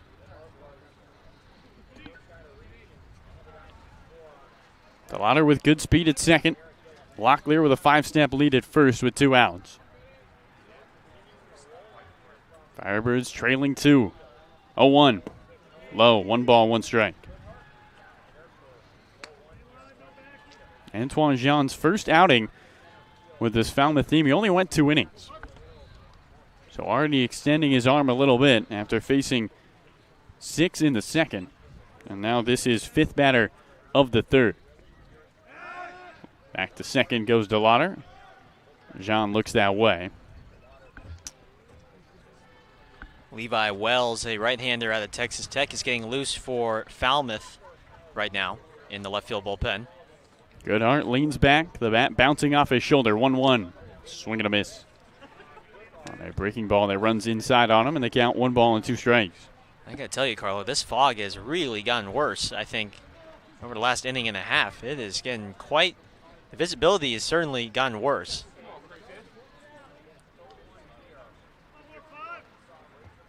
Two on, 2 out, bottom 3. The 1-2. Goodhart takes low. He gets a lot of goods from his dugout as they applaud the take. And they count even 2 balls, 2 strikes. It is definitely foggy. The foggiest we've seen at Eldridge Park this summer. Rain in the summer, something that's foreign to Gareth and I. 2-2. Downstairs, 3 balls and 2 strikes. Yeah, we've been getting the windiest game, we've been getting the rainiest game, and now we got the foggiest game. The hottest game, the hottest game, the buggiest game. We're getting the full experience. Runners will get a head start with 2 outs. DeLauder at 2nd, Locklear at 1st. The 3-2. Oh, hang on. Jean looks towards 2nd. And DeLauder back on his feet. Firebirds trying to bounce back after a 1-0 loss yesterday. And Matt Goodhart, who already has 1 extra base hit today, trying to continue the bottom of the 3rd. 3-2. Swing and a miss. And a changeup. And that will do it for the bottom of the 3rd inning. 2 are left on. The Firebirds unable to cut into the 5-3 Falmouth lead. Gareth Kwok will have the play-by-play when we return. But first, Noah Searson rocking a nice red jacket down the sideline. Noah, take it away. Appreciate it, Carlo. So another home game. Haven't had one in a while, cancellations and whatnot. But we've got another set of trivia. Going to be a fun one. tonight, and it's MLB draft based. Of course, the draft just wrapped up today. So our trivia question for today is, which former Firebird was taken the highest in this year's MLB draft? We'll make sure to get that on Twitter. Tweet at us the answer at Orleans Firebirds. I will also get the caveat that this player actually suited up for the Firebirds and played an inning of baseball. Just to clear up any possible confusion, this Firebird played on the field for the Firebirds here at Eldridge Park. That's the trivia we got today. Like I said, we'll get it up on Twitter. Tweet all your guesses at us, hashtag, all that fun stuff. But we got a great baseball game going on, albeit extremely foggy at this point. So I'll send it back to Gareth, who's got the call now in this one. Gareth? All right, thanks so much, Noah. Top 4 here from Eldridge Park, and it's a foggy one here at home. Thomas Schultz's night is done. The Vanderbilt right-hander will end his first start with Orleans, throwing 3 innings, gives up 6 hits, 5 runs. All of them were earned with 1 walk and 6 strikeouts. So he did have some good strikeout stuff tonight, but unfortunately for him, he wasn't really able to keep the ball in the yard, giving up a home run and a couple of extra base hits as well. So Schultz has departed, and he will cede way now to Jack Philby, right-hander out of UCLA for Orleans. And Carlo, what is Philby going to throw here against these Falmouth hitters? Yeah, from Philby, you're going to see a fastball that's low 90s. A slider and a changeup is his off-speed stuff. That slider sits 78-82. Changeup just a tad faster, 81-84. 71% of his pitches to lefties are fastballs, so he loves to pound left-handed hitters with fastballs. And to see a little more of that slider to righties, and he's trying to work away, get you to swing and chase across the plate is the plan for Jack Philby. Philby, a 6-foot, 195-pound right-hander from UCLA. He's from Sacramento, California. And he will face off against the 9-1-2 hitters of Falmouth, Cody Colden, Luke Boyers, and Braden Taylor. Philby making his 6th appearance so far this summer with Orleans. He's a 2-1 record with a 9.39 ERA in 7 2/3 innings. First pitch to the right-handed hitting Colden, big curveball on the outside corner for called strike 1. 0-1 to the Washington State shortstop Colden. Philby with 9 strikeouts over 5 walks. He last appeared against Hyannis on Thursday. A 1 pitch. Colden, line drive foul down the right field line, and watch out as it heads towards the fans along the hill and right, and it's 0-2. The mist has started to pick up here in Orleans as well. So you got fog and now a little bit more rain, albeit it's still a mist more than an actual rain. Here's the 0-2 pitch. Philby and Colden with the soft fly ball in the shallow center field. DeLauder hustling in, is going to slide. High backhander, he makes the catch. Chase DeLauder with a nice play out in center once again. This time, instead of going back to deep center, he has to race in and sprint after that one to rob Cody Colden of a hit. And there's one gone here in the 4th. Well, DeLauder is used to this fog. He was at Hyannis, and he made the final out in that game, Gareth, and we joked with him, did you see a baseball? He said, no, I didn't see it till it came down. So he has the experience in playing in that deep center field. First pitch to Luke Boyers out of TCU is a fastball pumped in there for strike 1 called. 0-1 to Boyers. He singled to lead off the game, and then he struck out swinging in the second. From the windup, 0-1. And a changeup is skipped in the dirt. Scooped out by Guillemette, the catcher. Count even at 1.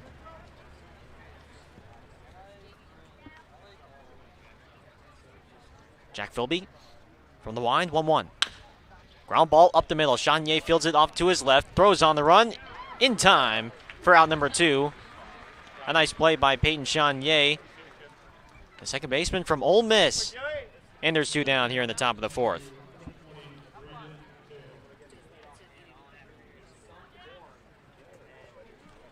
So 2 down, and here comes another TCU player from Falmouth, Braden Taylor.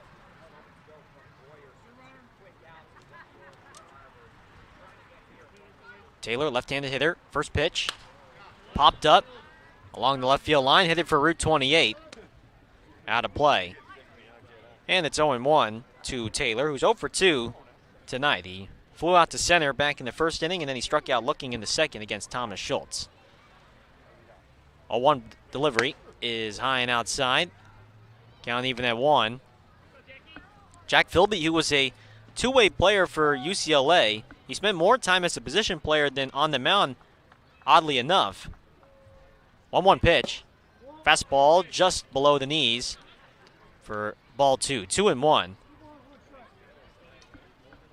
Philby only made 7 appearances on the spring for UCLA, and he only threw 7 innings. 2-1. Fastball outside. 3 balls and a strike with Jace Borfin on deck for Falmouth, their best hitter.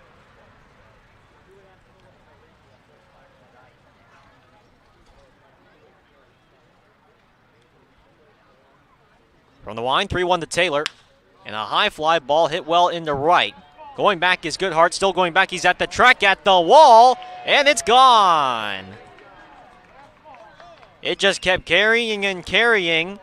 And for Braden Taylor, a solo home run toward the Orleans bullpen out in right center field. His second home run of the summer. And Falmouth tacks on another run. It's 6-3 Commodores.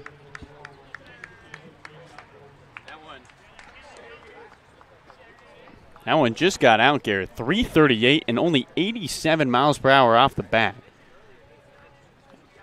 Second home run of the game already for Falmouth. First pitch to Borfin is a fastball that catches the outside for a called strike. 0-1. So 2 home runs from the Commodores and then the home run from Guillemette for the Firebirds. Already 3 in this game. 0-1 pitch. Curveball, swing and a miss. And it's 0-2 now to Borfin, the DH from the University of Arkansas. Recently just committed there, back on Saturday. 0-2. Philby deals. Fastball is outside at 92 miles an hour. And it's 1-2. Sometimes this ballpark, it'll play like Petco Park almost, or a pitcher's park, and sometimes it'll play like Coors Field. Big curveball on the 1-2 is just low. Below the knees, says home plate umpire Tom Ryberg, and the count even at 2. 2 balls, 2 strikes. Philby winds and deals. Fastball low.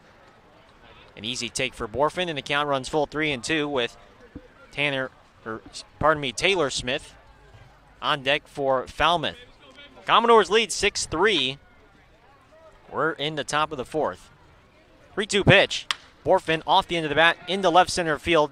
Ranging over is Marcano in the gap, and he's going to make the catch in left center to retire the side. Another run comes home for Falmouth on a solo home run off the bat of Braden Taylor. The TCU second baseman deposits one over the right center field fence, and it's now a 3-run lead for Falmouth as we head to the last of the 4th. It's Falmouth 6, Orleans 3 when we come back here on the Birds Broadcast Network.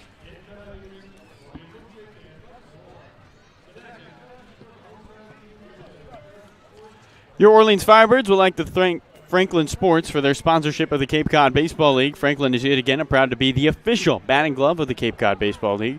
Throughout the summer, all 10 Cape League teams are wearing their own custom team batting gloves, courtesy of Franklin Sports. To order your favorite team's design or to create your own, visit franklinsports.com/custom. Enter code CCBL20 for 20% off your purchase. From Cape Cod to the major leagues, only the best hitters in baseball wear Franklin gloves. Catchers aren't the only ones protecting home. With Rogers Gray, you have more coastal homeowners insurance options and a true expertise in their people. Protect your home with Rogers Gray. Rogers Gray is a proud sponsor of the Cape Cod Baseball League. Learn more at rogersgray.com. Protect your home, Gareth. I aspire to do that someday when I grow up. That's good. Get myself some home insurance, car insurance. I think that's a necessity in life, right? That's what the government will tell you. Okay. Welcome back, Gareth Kwok alongside Carlo Jimenez. Rain has subsided momentarily, although it is still on our broadcast table here and on all our equipment. That's never so fun. I see that you've gotten a jacket and put it over our audio mixer, right? You got to protect everything at all costs. Is that right? That's shout out to our producer Matt, giving up his jacket for the equipment. That's all him. Matt's the real MVP. Oh, every day. He's got this covered, and we got ourselves a new pitcher for Falmouth.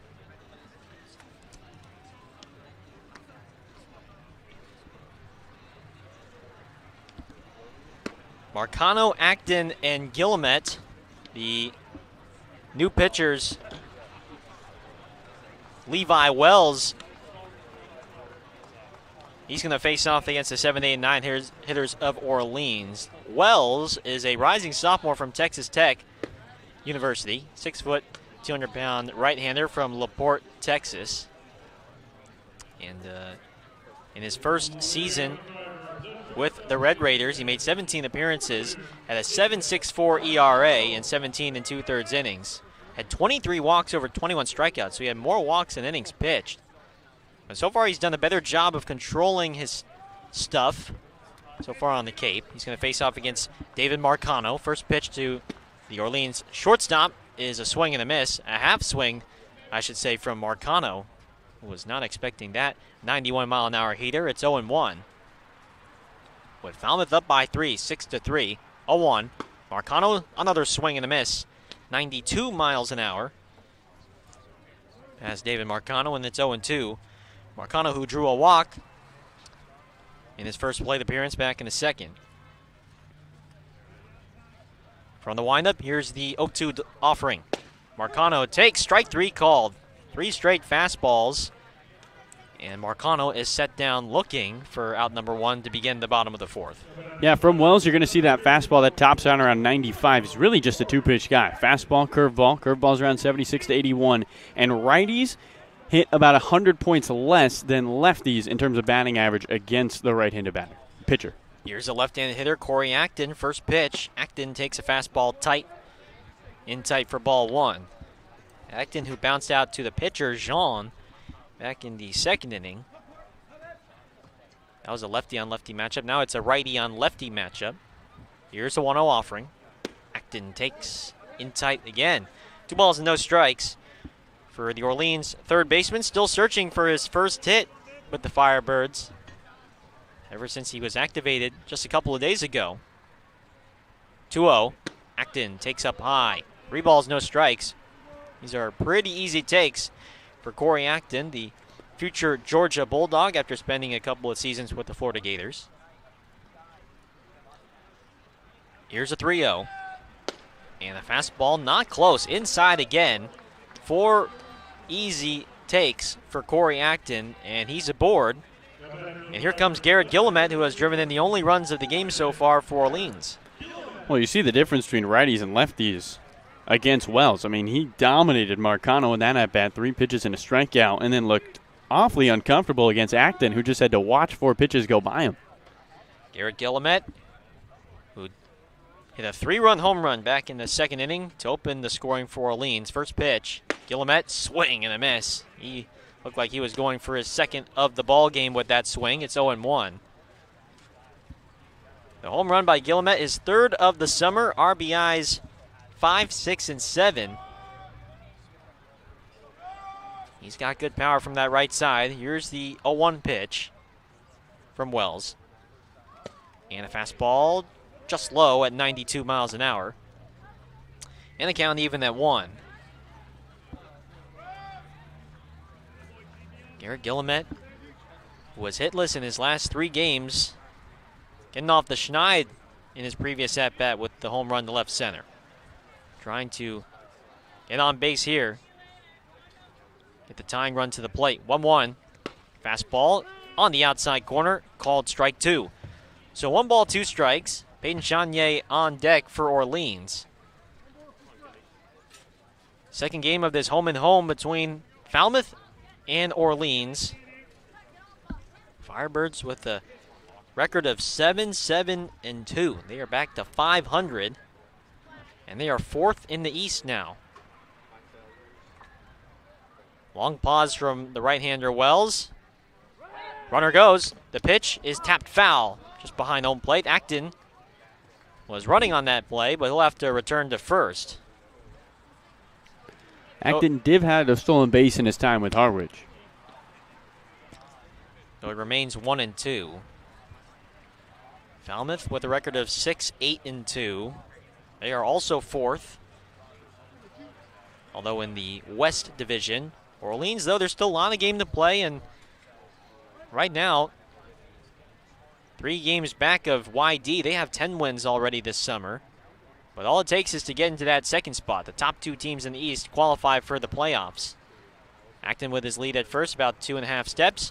1-2 pitch. Guillemette takes a high fastball for ball 2. And the count even at 2. So the top 2 teams in the East and West qualify for the Cape League playoffs this season. No longer is it the top 4. 2 balls, 2 strikes to Guillemette. The right-hander Wells from Texas Tech stares in. Throws. Swing and a miss. Guillemette chases the high fastball at 91 miles an hour. And so he is set down, swinging. And there's 2 away now here in the 4th. 2 strikeouts for Levi Wells out of the bullpen. And here comes Chanier.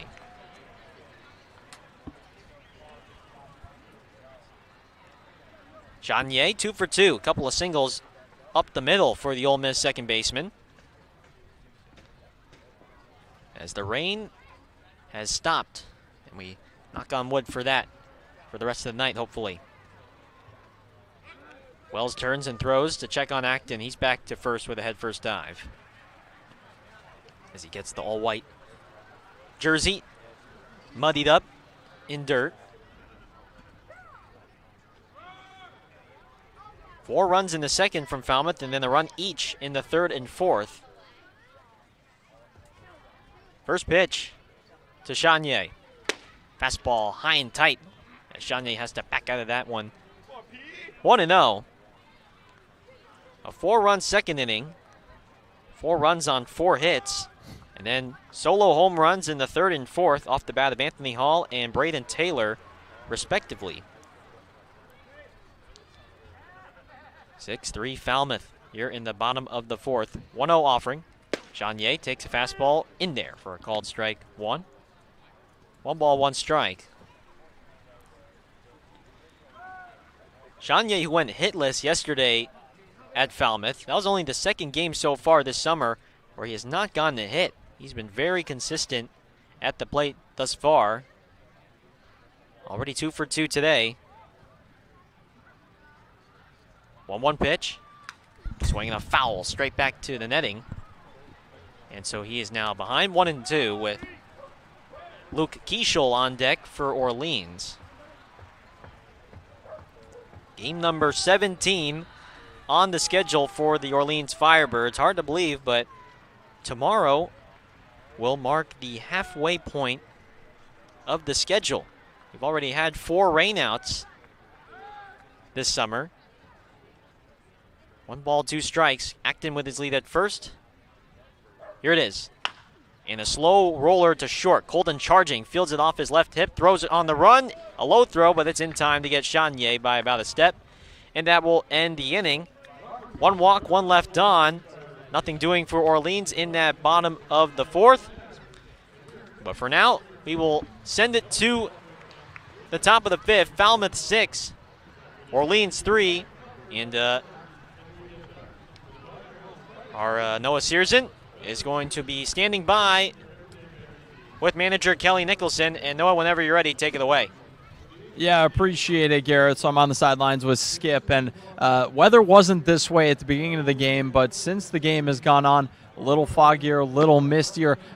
Do you think that's affecting the game at all? And if so, how does that impact the guys on the field? It doesn't seem like it's affecting it. That was kind of a slow roller through the grass, and it didn't seem to affect the shortstop. He seemed to grip it and throw it okay, and DeLauder did say on that ball that was hit to center field that he had a little trouble picking it up because of the fog, but it's okay now. It's okay. It's not affecting play at all.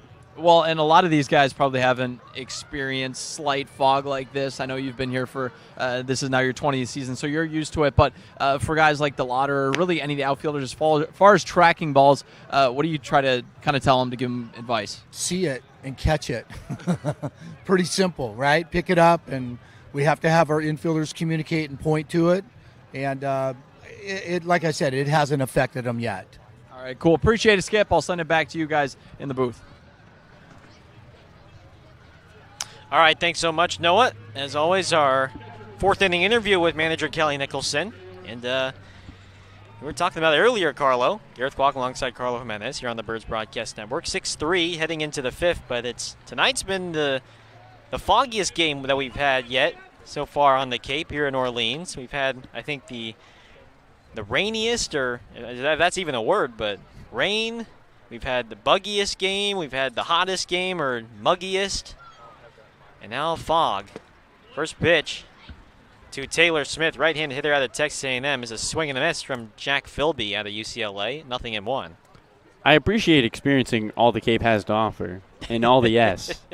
But we've yet to have a sunny, cool baseball game, and I'd really love one of those. Or at least it's a rarity here that we haven't had in quite a bit. It's been a lot of overcast, cloudy. 0-1. Smith takes a fastball in tight. 1 ball, 1 strike. As the fog continues to roll in here from Eldridge Park. Not much rain or mist anymore, but there is a good amount of fog in front of the lights. 1-1 curveball is low. 2 balls and a strike to Taylor Smith. Smith has struck out twice today. Both times coming against Thomas Schultz. First time now facing Philby. 2-1. Swing and a ground ball to short. Fielded on the short hop by Acton. Sets his feet, throws. And in time as Locklear keeps his foot on the bag. On the high throw for out number 1 to begin the 5th inning. Acton with that throw. Up the line just a tad. Locklear had to stretch to his left to kind of field that high throw. And this grass is slick right now with the mist that came down. Here's Anthony Hall out of Oregon. First pitch is a big curveball on the outside for a called strike, 0-1. Yeah, when you bring in a guy like Acton who's 0 for 12 in his Cape career, you wonder, why is he coming to a team that seems to have a whole lot of offense? A 1 pitch, swing and a miss, 0-2. But plays like that, a slick grass, a bad hop, and he's able to get it to first. We've seen Tyler Locklear struggle a little bit with hard hit balls his way. That's why he's playing first the past couple of games. And Corey doing a nice job. 0-2. Curveball, tap foul off of Hall's foot. Inzo remains 0-2 to the University of Oregon left fielder Anthony Hall, who took Thomas Schultz deep in his last at-bat in the 3rd, going opposite field over to left center field fence by the 350 mark and toward the porta potties out in left center. No balls, 2 strikes from the windup. Philby deals, and a fastball very high. And the count 1-2. This is the 4, 5, and 6 hitters for Falmouth in the top of the 5th. Smith already retired on a ground ball. Hall and then Curiali. 1-2, swing and a miss. A 91-mile-an-hour fastball. Hall waves and misses. The helmet comes off his head. And Philby picks up his first strikeout of the night. And there's 2 gone here in the 5th. Yeah, Philby seems like he's starting to settle in against these Commodore hitters. As hard as it is on the fielders with this miss, that ball continues to just stay moist the entire time. Here's Michael Curiali, who takes a first pitch curveball on the outside corner for a called strike 1. 72 miles an hour here on the radar here at Eldridge Park. It's almost a 20-mile-an-hour difference from his fastball. A 1 pitch, another breaking ball at the knees for a called strike 2. And it's 0-2 now to Michael Curiali. He's 1 for 2 with a single up the middle. And then a strikeout, swinging. 0-2. Curveball blocked in the dirt by Guillemette, taken for ball 1. 1 ball, 2 strikes. A couple of UCLA teammates facing off. Jack Philby and Michael Curiali. Someone's going to win here and get some bragging rights. 1-2.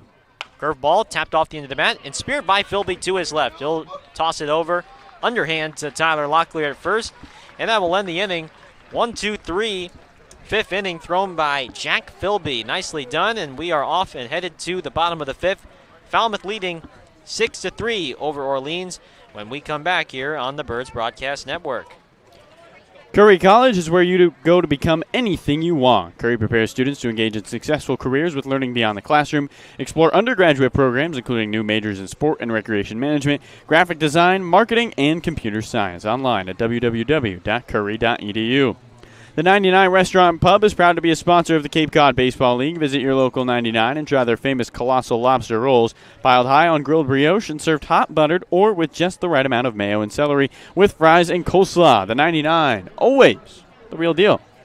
For sales and rentals of Caterpillar machinery, generators, and marine engines, visit MiltonCat.com, your area Cat dealer. Milton Cat, the Cape and Islands Caterpillar dealer, is proud to be a sponsor of today's game.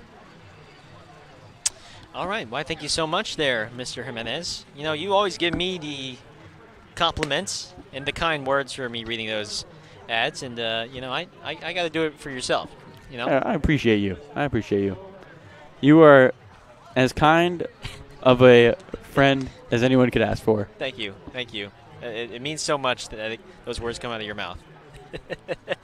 We are in the bottom of the fifth. Levi Wells still in the ball game for Falmouth. He's out for his second inning of relief out of the bullpen. And he will face off against Luke Keischel, Julio Marcano, and Chase DeLauder, the 2, 3, and 4 batters for the Firebirds. With Orleans down 3 in what has become a bit of an offensive scoring game, offensive dominant game.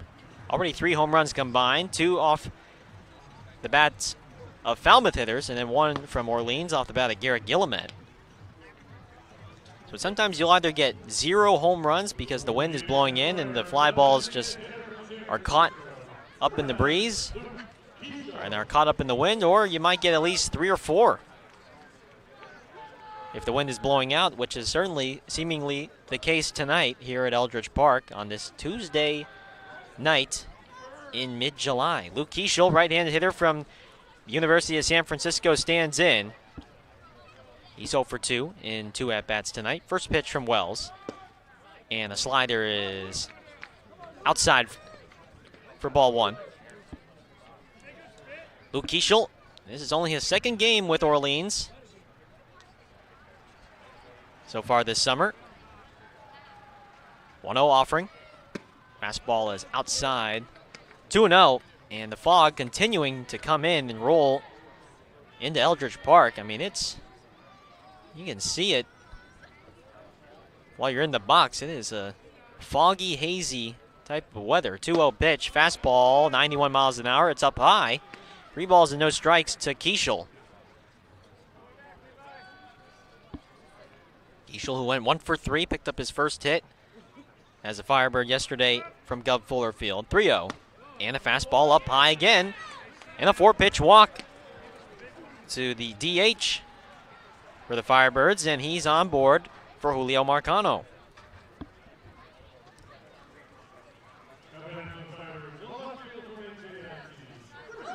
So Levi Wells already his second walk issued tonight. And that was the issue for him this regular season for Texas Tech. 23 walks over 17 and 2/3 innings pitched, and it resulted in lots of high pitch counts in just a short amount of innings thrown. He's reportedly in the transfer portal looking for a new school. First pitch to Marcano. Julio Marcano is a high fastball, check swing. There will be no appeal. Ball 1 to the NJIT left fielder Marcano. Julio is 1 for 2 tonight. Struck out swinging in his first at-bat in the first, then singled up the middle, back in the third. Right-hand hitter, open stance, 1-0. And a swing and a miss, a half-hearted swing from Marcano. And the count, 1 ball, 1 strike. Chase DeLauder on deck. Firebirds trying to get the tying run up to the plate. Marcano has to reach here. Down 3 here in the bottom of the 5th. 1-1. And a fastball that catches Marcano on the hands and hits him as he will crouch down and try and shake off the pain. Looked like that one may have caught his wrist, his left wrist or his knuckles. Not in a lot of comfort right now. He is crouched down halfway up first. And here comes manager Kelly Nicholson and one of the trainers to check on in Marcano. Wells, who throws that fastball in the low 90s, and it just caught Marcano right on the hand. I think it was the left hand. Although right now they're checking on both.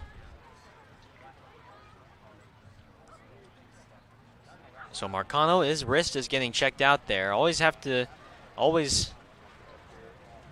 kind of catch your breath for any ball that's right up in that wrist area. Not a ton of protection, even with the batting gloves. So Marcano, first base coach Ryan Erickson and manager Kelly Nicholson, I think they're trying to see if he can move the wrist at all. Can't quite tell if it's his glove hand or if it's throwing hand, and I think it's his glove hand, his left wrist, which is at least somewhat good that it's not his throwing hand. But he's trying to stretch it out right now. They're still talking it over halfway up first.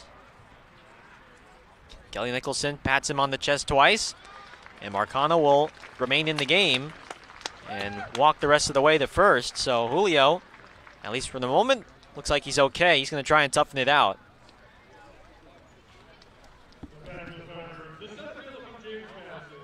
And now, Gareth, a real opportunity with nobody out and 2 on. And Orleans trying to slice into this 3-run lead that Falmouth has built. Tying run to the plate in the James Madison center fielder, Chase DeLauder. He's got 6 home runs this summer, facing off against the righty Wells. First pitch. Fastball is high and outside for ball 1.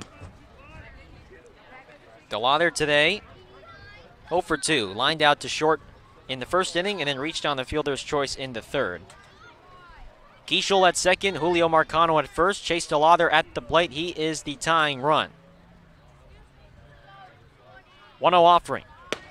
Fastball on the outside for a called strike. 1-1 to DeLauder. Fog here, Gareth, getting real bad. It is. I was out in left field getting a jog into the bathroom, and boy, it is hard to see much down at the plate. Yeah, the visibility is probably the worst we've seen so far this summer here at Eldridge Park. Something that we don't see very often at all. 1-1.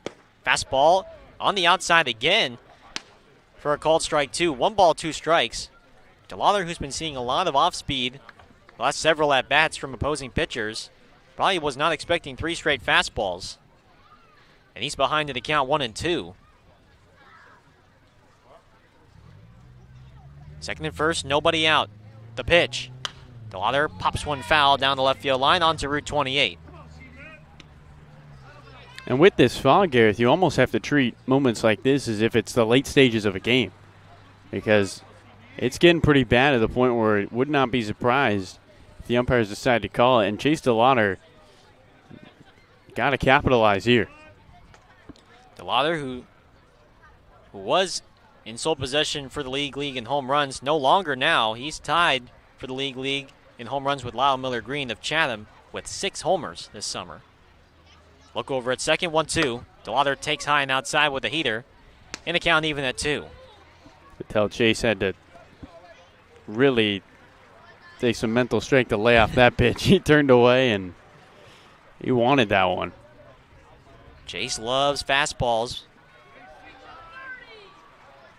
but opposing pitchers trying to attack him with off-speed. So far, Wells throwing heat at DeLauder. What will he throw here on this 2-2? Breaking ball, and it's low. A good take by DeLauder. Maybe first week of the season, he's chasing at that pitch, but his eye has improved at the plate against these Cape League pitchers, and he takes a good breaking ball low, and it's full, 3-2. Keischel at second, Marcano at first. From the stretch, 3-2. Fastball high and outside, and there's ball 4. An impressive at-bat from Chase DeLauder. You know Chase, he doesn't necessarily like taking walks. He wants to put the ball in play. He wants to lace one into the outfield, but that one Had some good patience from the James Madison outfielder, and the bases are going to be loaded here for Tyler Locklear, as here comes pitching coach for Falmouth, Mike Landry. Landry hasn't pointed at the bullpen yet. And it looks like he might just be talking to Wells here about how they want to approach Locklear. Again, Tyler has had this 3-for-20 slump in his last 6 games, but he hasn't struck out a lot in that slump. He's taken really good at-bats. And he knows with all this hard contact and with 5 home runs and batting practice in a row earlier today, this is a guy who has been waiting for his moment to put his mark on this ball game. So Mike Landry going things over with Levi Wells and the whole Falmouth infield. It's a big spot in this ball game. Bottom 5. With this fog continuing to be a factor here at Eldridge Park, home plate umpire Tom Ryberg coming out to the mound to try and break up the mound visit at long last. The bases are loaded. There's nobody out. And Tyler Locklear, who leads the Firebirds in runs batted in, he's been their RBI man this summer in a prime RBI opportunity. Luke Keischel at third. He drew a walk. Julio Marcano hit by a pitch on the wrist. He's at second. Chase DeLauder at first, and he just drew a walk. Infield will play back for Falmouth. Tyler Locklear, the Atlantic 10 Player of the Year from VCU, trying to deliver for Orleans and get them back in this game. The first pitch. Locklear, broken bat, blooper into right field. This is going to be caught by the right fielder, Curiali. And the runner from third, Keischel, will hold at third. A splendid play by Curiali, the right fielder out of UCLA, sprinting in on the broken bat, blooper into shallow right, and he makes a sliding catch to rob Orleans of a run. Yeah, that's the hardest break we've seen all summer from a Firebird hitter. That bat shattered as the ball popped off the bat into right. Curiali doing a good job to keep everybody where they are on the base paths. So it's a non-productive out, exactly what Falmouth needed, and it sets up potentially a double play. Middle infield playing double play depth as here's a left-hand hitting Goodhart from Arkansas. First pitch is a swing and a foul tip into the glove of Smith for strike 1. Goodhart is 1 for 2 with a double to right center and then a strikeout swinging in the third. Orleans down 3. It's Falmouth 6, Orleans 3. Second game of this home and home between the two sides. Righty Wells at the belt. 0-1. Fastball taken outside for ball 1. 1 ball, 1 strike to Matt Goodhart. Another guy that Orleans is glad to have at the plate right now. He's got one of the best eyes on the team as well. 1 ball, 1 strike. The pitch. Slider on the outside corner for a called strike 2. Couldn't have been a better spot from Levi Wells on that backdoor slider that catches the outside. It's 1-2, and Goodhart has to try and put this ball in play. Wells trying to go for the strikeout or the ground ball. Orleans trying to cut into this deficit. 1-2 to Goodhart. The pitch. Popped up. Third base side on the Route 28 into the woods. And it remains 1-2 to the rising senior from Arkansas, Matt Goodhart. He's been getting some starts at first base, but tonight he's out in right field for where he spent most of the time this spring for the Razorbacks, out in the outfield. Wells gets the sign from the catcher Smith at the belt. 1-2 pitch. And a breaking ball called strike 3, a high strike. And Tom Ryberg, the home plate umpire, rings up Matt Goodhart, who walks back to the dugout, not in approval and not in agreement. And there's 2 down now here in the 5th. 2 really close pitches in that at-bat called strikes. by Ryberg. And now it's all up to the guy in only his third game as a Firebird. Can David Marcano slice into this 3-run Falmouth lead? Marcano, first pitch from Wells. Fastball very high for ball 1. The bases were loaded with nobody out. Tyler Locklear flew out to right on a splendid sliding play from Curiali, the right fielder. Nobody advanced on that one. And then Goodhart struck out looking. 2 down, bases loaded. 1-0. Slider outside, 2-0. Doesn't have to be a hit. Wells, who already with 3 strikeouts so far tonight, but he does have 3 walks as well. Up and down with his control. 2-0 pitch. Swing and a miss. He challenges Marcano with the fastball, and Marcano unable to make contact. 2-1 to the NJIT rising senior David Marcano. Opportunity to pick up his first runs batted in on the summer for the Firebirds. 2-1. Swing and a miss. Another high fastball. That one was going to be ball 3. That one up by the letters, but Marcano still chased, and it's now 2-2. Bases loaded. 2 out. Wells trying to get himself out of a tight jam, with Corey Acton on deck for Orleans. And now Wells at the belt now steps off. He'll readjust his hat. Firebirds fans clapping, trying to rally around David Marcano. Big spot in the ball game with Orleans down 3 against the Commodores. 2-2 pitch to Marcano. Fastball taken up high for ball 3, and we'll have a full count. The Wells goes back to that fastball that got Marcano chasing for strikes 1 and 2. This time David lays off. Let's see what he throws here. Runners will get a head start with 2 out. Bases are loaded. Fans still clapping. 3-2. In the dirt for ball 4. Wells goes with the slider. In the dirt. Marcano lays off. And Keishel scores from third. Everybody advances 90 feet. And it's a 6-4 game now. Falmouth still leading. But a great at-bat from David Marcano, who initially got ahead 2-0. Then it went to 2-2. Then it went to 3-2 before laying off a slider in the dirt. And here comes Corey Acton now for Orleans. Left-handed hitter committed to Georgia. First pitch. Swing and a miss. Levi Wells pumping in the fastball, pumping in the cheddar. And Orleans hitters unable to catch up. It's 0-1. Marcano at third, DeLauder at second. And Marcano at first. He gets credit for the RBI. 0-1. Acton, fly ball down the left field line. Going over toward the line is Hall, and it's going to land foul. And foul ground down the third base line. And so it is 0-2 to Acton, and the runners will have to return to their bases.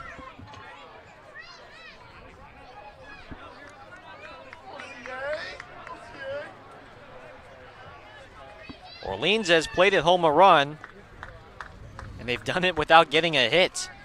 It's all been walks. 3 walks in the inning given up by Wells, as well as a hit by pitch. But he's trying to hold this 2-run lead for Falmouth. Fans clapping in unison, trying to rally around Corey Acton. No balls, 2 strikes, bases loaded. The pitch, fastball very high. An easy take for Acton, and it's 1-2. Acton is 0 for 1 today. He's grounded out to the pitcher back in the second inning, and then he's drawn a walk in the fourth. This is his second time facing off against Levi Wells. 1 ball, 2 strikes. The pitch. Breaking ball, check swing. Did he go around? No. On the appeal, says third base umpire Mark Delaney. And that is a tough pitch to lay off. A sharp slider. Give credit to the catcher Smith for blocking that ball and keeping it out in front. Acton, 2 balls, 2 strikes.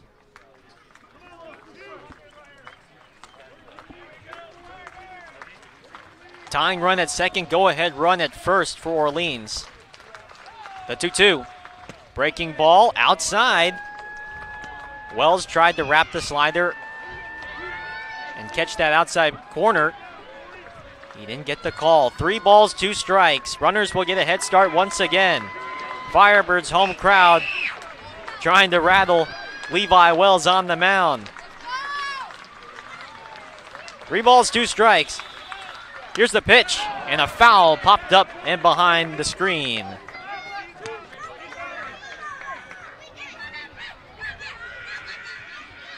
Three balls, 2 strikes.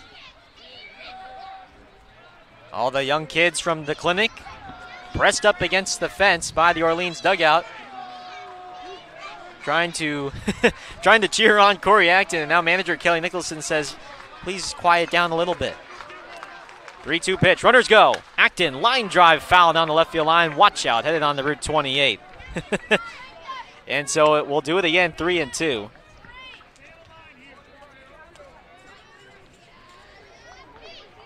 All the kids trying to get excited, and Kelly reminding them, hey, just calm down a little bit. You don't want to distract them totally.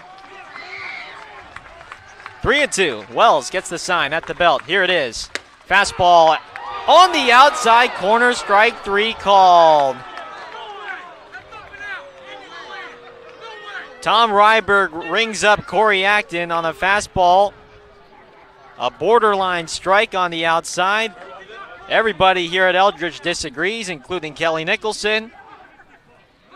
And that will end the inning. Tough way for the Firebirds to go out. They played home 1 run, no hits, no errors, and they strand the bases loaded. The lead has been cut into by 1. It's Falmouth 6, Orleans 4. And it's time now to go to our sideline reporter, Noah Searson, who's got this latest edition of Penn Talk. Noah, what do you got for us?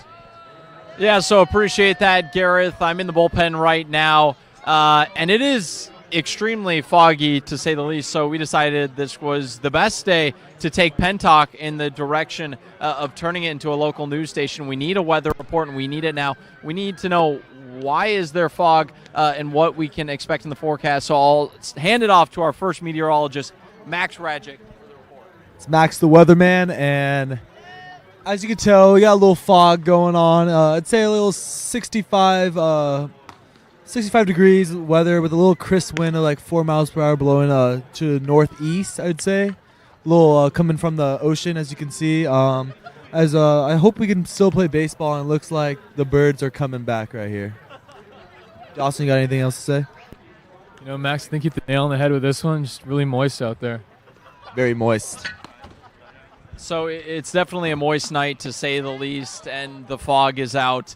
Hopefully we're able to finish this one, but legitimately very hard to see the ball from the outfield. Will be interesting to see how this story develops. Thanks again to Max Dawson, meteorologist for the day. If we need another weather report, we need to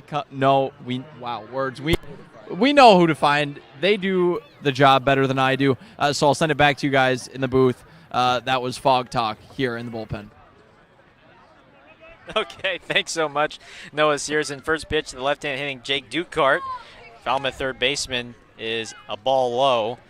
All right, so if Max Rajic and Dawson Nett said the baseball career doesn't work out, I think they might find themselves on their local news and the weatherman. 1-0 pitch. Dukart off the end of the bat. Soft line drive into center field. It'll drop for a base hit. So Dukart's aboard. I just want to know what instruments Max has out there. I mean, he gave us wind direction, wind speed, gave us the temperature. I mean, what is he? Does he got a whole set of meteorologist tools? I'm not sure. In addition to surfing and being a good pitcher, he can also be an excellent weatherman, as Kelly Nicholson is going to stroll out, and he is going to go to the bullpen. Jack Philby's night is done, and so we'll have ourselves a new pitcher when we come back. It is the top of the 6th with Falmouth leading by 2, 6-4. And we'll be right back here on the Birds Broadcast Network. Pitching change for Orleans.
Welcome back. Top 6 here from Eldridge Park. Gareth Kwok alongside Carlo Jimenez in what has been a fog fest here at Eldridge.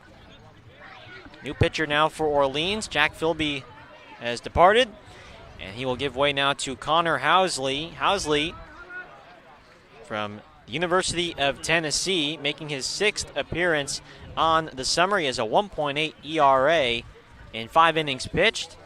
He has 5 strikeouts over 4 walks. Carlo, what is Housley going to throw here? You're going to see a fastball that tops out around 94, and then a slider and a changeup also in his arsenal. Those both sit around low 80s. First pitch to Brennan Malone is a fastball low and outside for ball 1.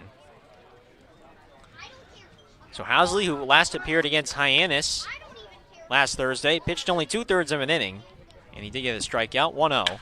Malone chops one past the dive of the third baseman Acton into left field for another hit. Brendan Malone's 2nd hit of the ball game, and so back-to-back base hits from the 7 and 8 hitters, Ducart and Malone, and it sets up now Cody Colden for Falmouth. Yeah, the bottom of the lineup against Orleans has produced a lot for Falmouth. The 1 run yesterday between the 7, 8, 9 hitters, already 5 hits today. Colden, 1 for 2 today with an RBI double down the right field line. He's also flown out to center. First pitch, Colden shows bunt, and did he go around? First base umpire, Kevin Coughlin, says no. So Colden takes ball 1, 1-0 to the Washington State shortstop.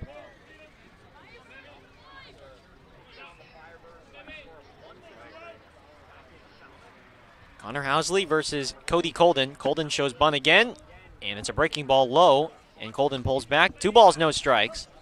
Housley, a 6'4", 200-pound right-hander from Tyrone, Georgia.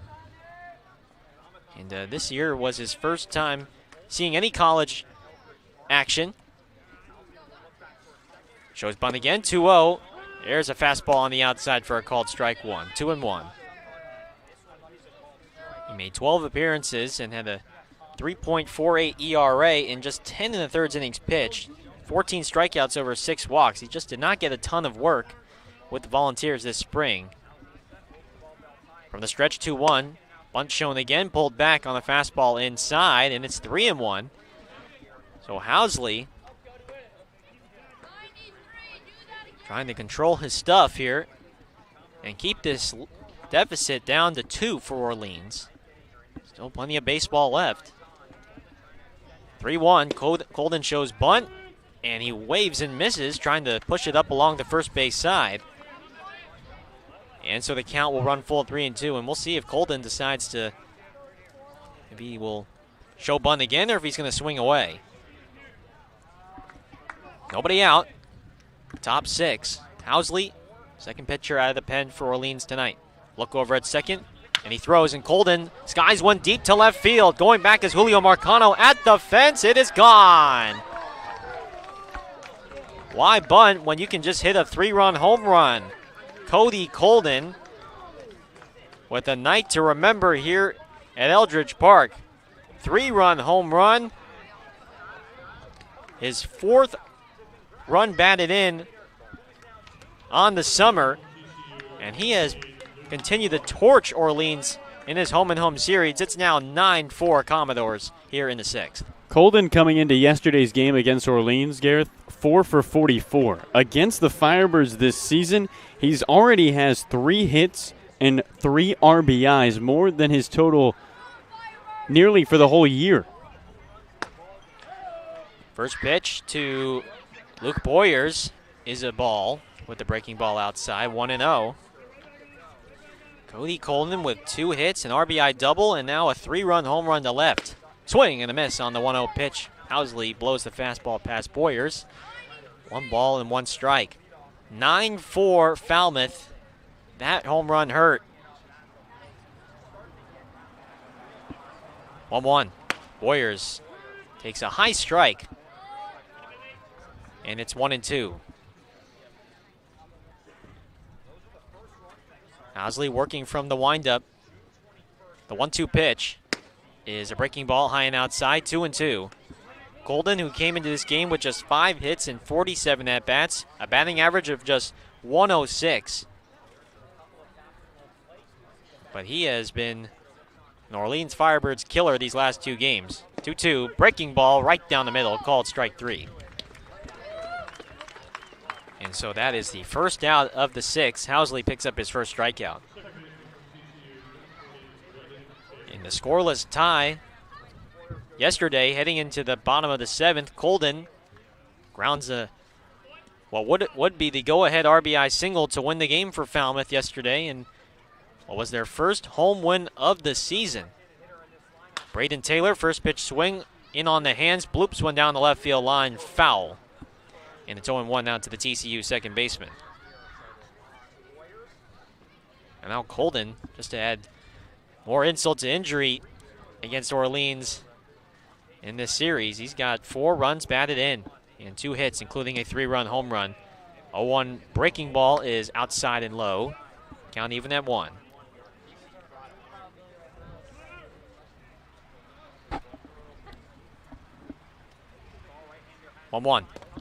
And a check swing, and it gets a piece of Garrett Guillemette, the catcher for Orleans, and Taylor does go around on the check swing. Guillemette, meanwhile, a little bit gimpy. He's going to try and walk it off.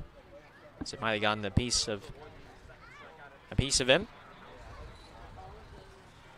And so it's 1-2.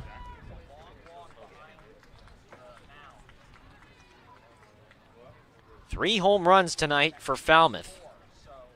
One by Anthony Hall, one by Braden Taylor at the plate right now, and then one by Cody Colden. 1-2 pitch from Housley. Fastball low. Looked like it was at the knees. And Andrew Kelly Nicholson not too happy. He's got both hands resting along the rail there, wondering where that was.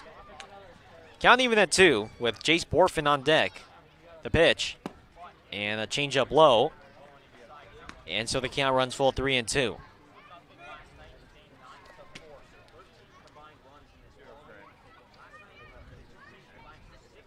Three balls, 2 strikes. Housley gets the sign from Guillemette, deals. Swing and a miss.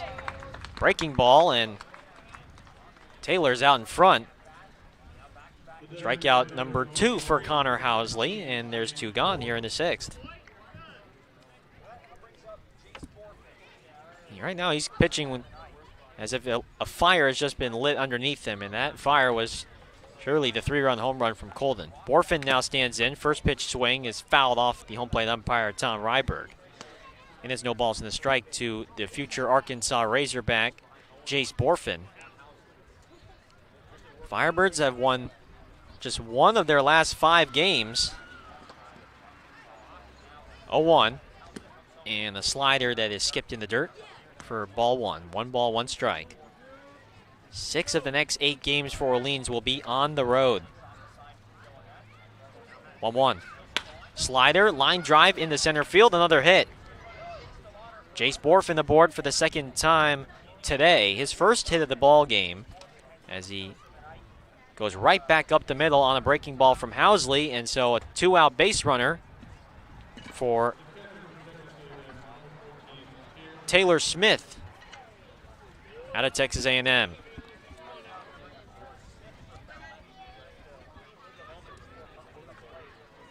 Three runs on 3 hits here for the Commodores in this 6th inning.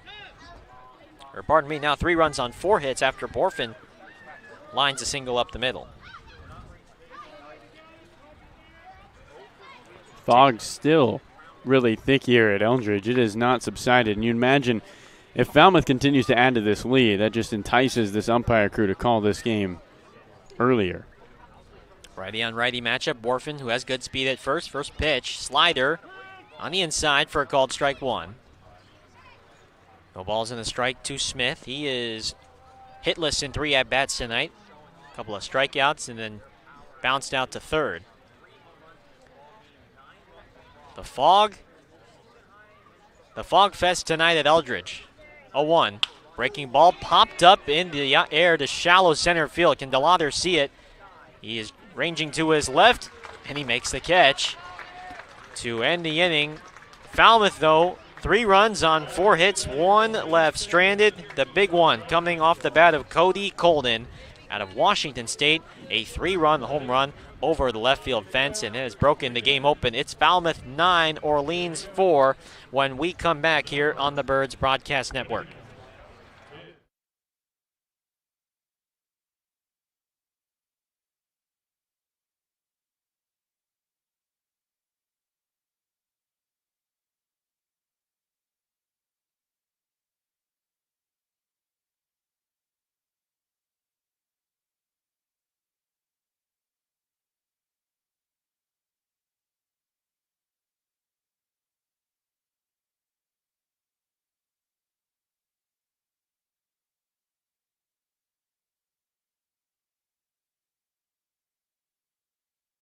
Hi, I'm Steve Anzoni, owner of Fairway Financial and Cape Cod's Retirement Income Specialist. If you want to hit a home run with your retirement income plan, schedule a time to meet with me today. Get more details at fairwayfinancial.net. That's fairwayfinancial.net.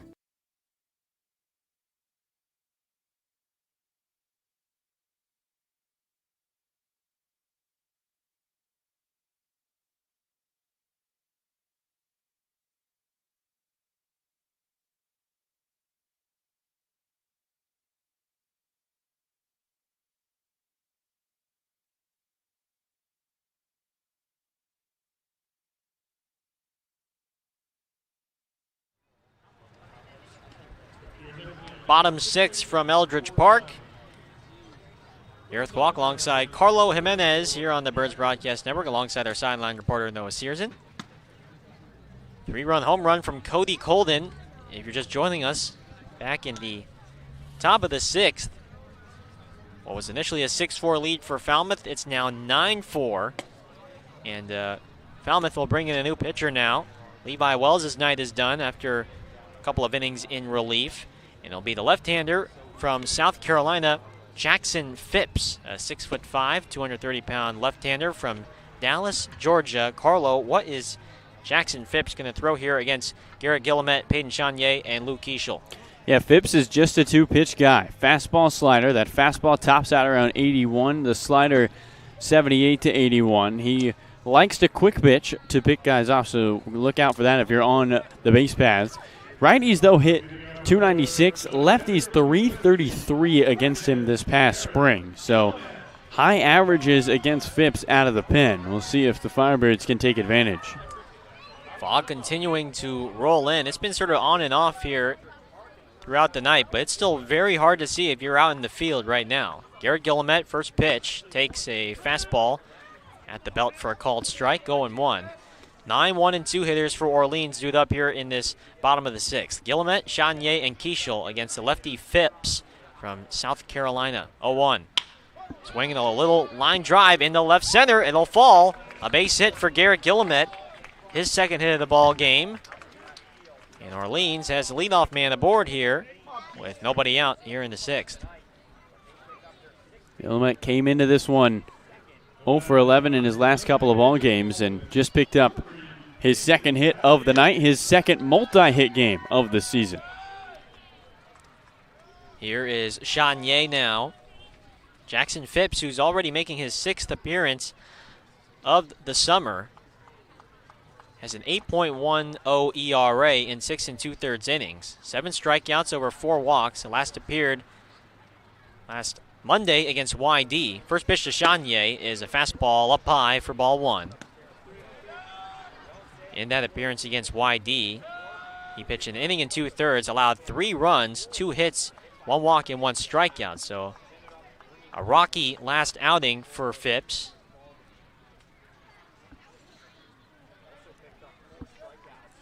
But he has pitched also 3.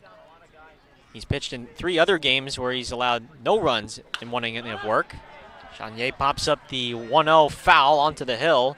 Now the right field line, count even at 1. If you take away 2 outings that Phipps had this summer where he gave up 3 earned runs each, I mean, he'd have a really good score line. But it's just been those 2 tough games for him that he's had. Looking to bounce back tonight against this Orleans team.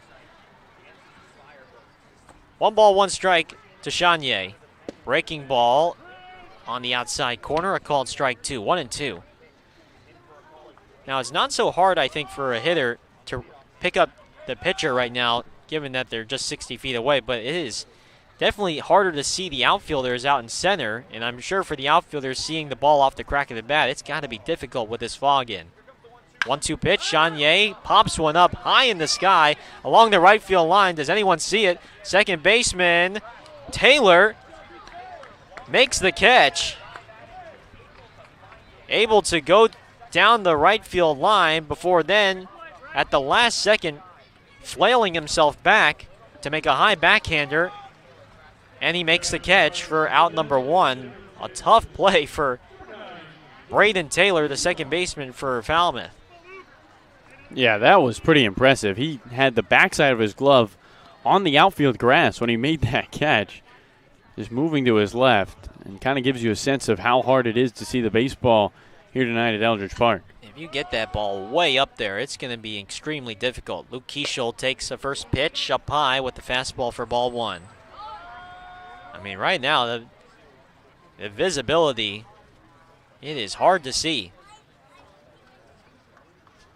And it's been sort of on and off, but now it's probably at its worst. First 1-0 pitch in the dirt, blocked by the catcher Smith. He'll throw over to first to check on Guillemette, who's back to the bag standing up. 2 balls, no strikes. Kieschel, who's 0 for 2. He did draw a walk in the 5th and then scored the lone run in the bottom of the 5th, where Orleans, they had bases loaded with nobody out, and they're only able to drive in 1 run in that frame. 2-0, fastball at the knees, a called strike 1. 2 balls in the strike. With Falmouth up by 5, it's 9-4 Commodores. Commodores trying to sweep Orleans in this home-and-home series between the Firebirds. 2-1 offering. Breaking ball taken for called strike 2 at the knees again. The curveball from Jackson Phipps catches the call. It's 2-2. Guillemette at first. He led off the inning with a soft line drive into left center field. He's at first. Firebirds need base runners. The 2-2 from Phipps. Swing and a miss. Kieschel chases the high fastball in, and he is down swinging. First strikeout for Jackson Phipps tonight, and there are 2 gone here in the 6th. Yeah, it just feels like with this fog getting worse and the Firebirds not really slicing into this 9-4 lead, that Orleans needs a spark. They need somebody to get that dugout going. Julio Marcano takes the first pitch curveball on the outside for a called strike 1. Marcano, good to see him back in the batter's box, because in his last plate appearance he was hit by a pitch. Levi Wells drilled him on the wrist with a fastball. Quick pitch, 0-1, fastball up high. Count even at 1 to Marcano. And it took Marcano definitely a good couple of minutes to try and shake off the pain and move his wrist around. But he's back in there, in the box, facing off against Phipps. 1-1 offering. Slider, and he skips off the glove of Smith, the catcher, and Guillemette will take second base on the pass ball. That one looked to just get off. Looked like it just deflected off of Smith's glove, off the tip of his glove. And it squirted off toward the Falmouth on-deck circle off to the left. So Guillemette in scoring position. He's at second. 2 balls in the strike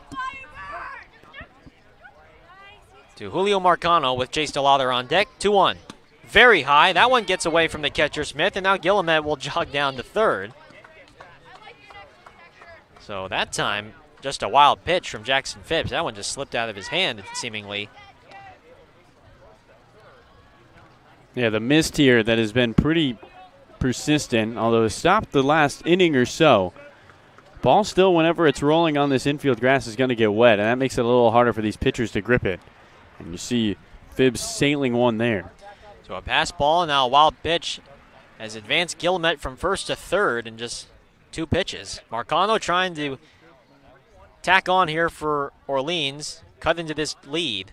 3-1, fastball inside, ball 4, not by much. And so Marcano is aboard, and here comes Chase DeLauder for the Firebirds. And Marcano has reached in 3 of his 4 at-bats now.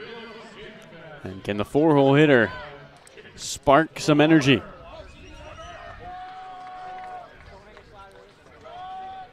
DeLauder. He is 0 for 2. Drew a walk in his last at bat in the 5th. Left-hand hitter, first pitch. Breaking ball on the outside corner. Strike 1 called.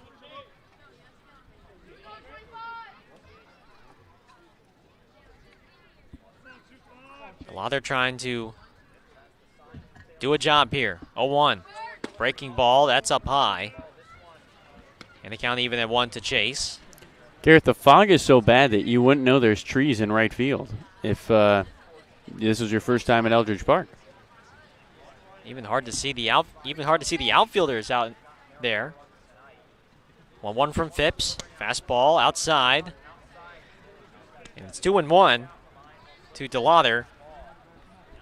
He's hit the ball hard as of late the last couple of games, but just hasn't had the hits to show for it, especially yesterday. He hit 4 all on the screws, only 1 hit, though, to show for it. Just hit it right into the defense. Gilliman at third, Marcano at first, 2-1. Swing and a miss. DeLauder chases a slider, running away from him, and it's 2-2. Tyler Locklear on deck for Orleans. If DeLauder can extend the inning. 9-4 Falmouth. 2 balls, 2 strikes with 2 outs. Orleans back at home for the first time in a week. The 2-2. Breaking ball, grounded up the middle. Shortstop Colden fields it, and he'll underhand toss to second for the 4th out, and that will retire the side. No runs on 1 hit, no errors, and 2 are left stranded for the Firebirds in the last of the 6th, and we now move to the 7th. It's Falmouth 9, Orleans 4. And let's now go to our sideline reporter, Noah Searson. Noah? Yeah, I appreciate it, Gareth. I know it's been a constant theme throughout the game, the fog you guys talked about in that last half inning, but it really can't be understated how bad it has gotten at this point. When you're right next to the infield, it's not too bad. There's a lot of fog in the air, but you can see decently. But going out to the outfield, you legitimately cannot see anything. And when I spend my time in the bullpen, a lot of those guys were frankly shocked that they hadn't had a fog postponement, or the fact that we were still playing. You know, on the ball that Gooder was going back on that home run earlier, all those guys said that he clearly lost track of the ball. And even in that last inning on that Peyton Chardonnay fly ball into right field, no outfielder ever tracked that ball. Second baseman had to go out and make a miraculous grab. It's really, really bad at this point. The Firebirds had a fog cancellation just a couple days ago last weekend against Hyannis. And, you know, let's be honest, the fog out here is worse than it was in Hyannis when that game was eventually canceled. Will be interesting to see how it develops. The guys are definitely having their play affected on the field, and I would not be shocked whatsoever if the umps talked about it at some point. In fact, I'm pretty surprised they haven't had that conversation yet. So it will definitely develop. The fog hasn't gone away thus far. And, you know, as long as we're playing baseball, it's going to have a big impact on this one. If anything changes, I'll be sure to update you guys, come to the sidelines again. But for now, I'll send it back to you guys in the booth. All right. Thanks so much, Noah. Really appreciate the update on the fog. That got to agree with him, Gareth. It's a little worse than Hyannis. Lefty Anthony Hall looks on from Connor Housley. He watches a first pitch strike on the inside, and the count, no balls and 1 strike to him. Yeah, if we thought the Hyannis fog was bad, this is getting really bad. 0-1, swing and a miss. No balls and 2 strikes. Quickly to Anthony Hall. Top of the 7th inning. Falmouth 9, Orleans 4. At Eldridge Park, another high-scoring matchup between these two teams. 0-2. Misses downstairs. 1 ball and 2 strikes to Hall.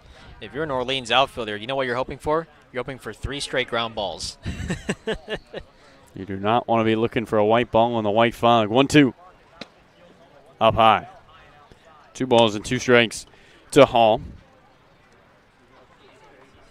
Hall has scored twice today. Walked and scored in the second. 2-2 downstairs. 3 balls and 2 strikes. Hit his second home run of the season over the left field wall back in the third. As he looks at a full count from Connor Housley. Disagrees with the first 2 signs. Here comes the 3-2. Misses inside and a leadoff walk to Anthony Hall to start the 7th inning. And up comes Michael Cariali with 1 on and nobody out.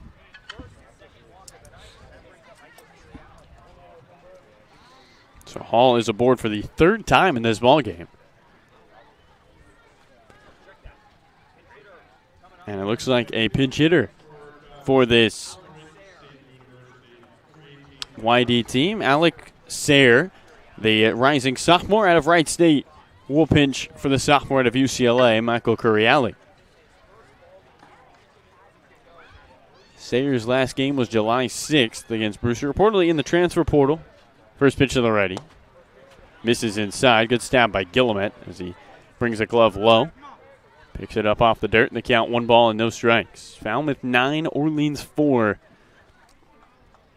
on a fog-ridden night at Eldridge Park. 1-0. Strike on the outside.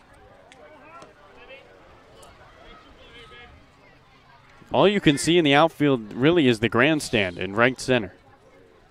Everything else masqueraded. 1-1, swing and a miss. And the count, a ball and 2 strikes.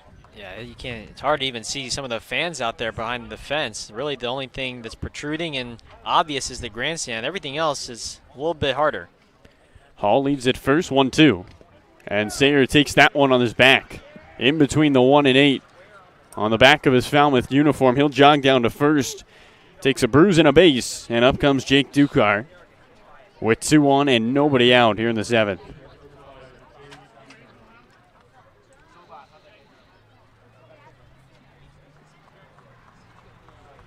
An eerie night at Eldridge Park, and for the Orleans Firebirds, trying to avoid losing 3 in a row for the first time this season. Left-handed batter Ducart looks on with a runner in scoring position, Hall at second, and Sayre at first. Housley's opening offering. And a ball rolls foul on the first base line. The count, no balls, 1 strike. We have already played 20 minutes longer than yesterday's game that went a full 9 innings at Gov Fuller Field. Housley takes 2 looks at second, 0-1. High fastball laid off by Ducart, and the count 1 ball, 1 strike. A 1-0 game at Gov Fuller Field, about an hour and 10 minutes from Orleans. One of the fastest games this season, 1-1 off the outside. 2 balls and a strike. Jake Ducart, kind of an interesting story out of Oregon State. Committed there as a quarterback. Was the #1 quarterback in the state of Oregon. 2-1. Swinging a foul tip into the glove of Guillemette. Pops out, and then the count 2 balls, 2 strikes.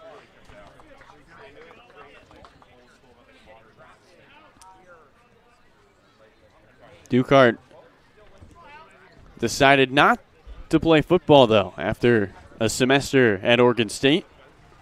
Instead, he'll stick to swinging the bat. As Housley looks back at second.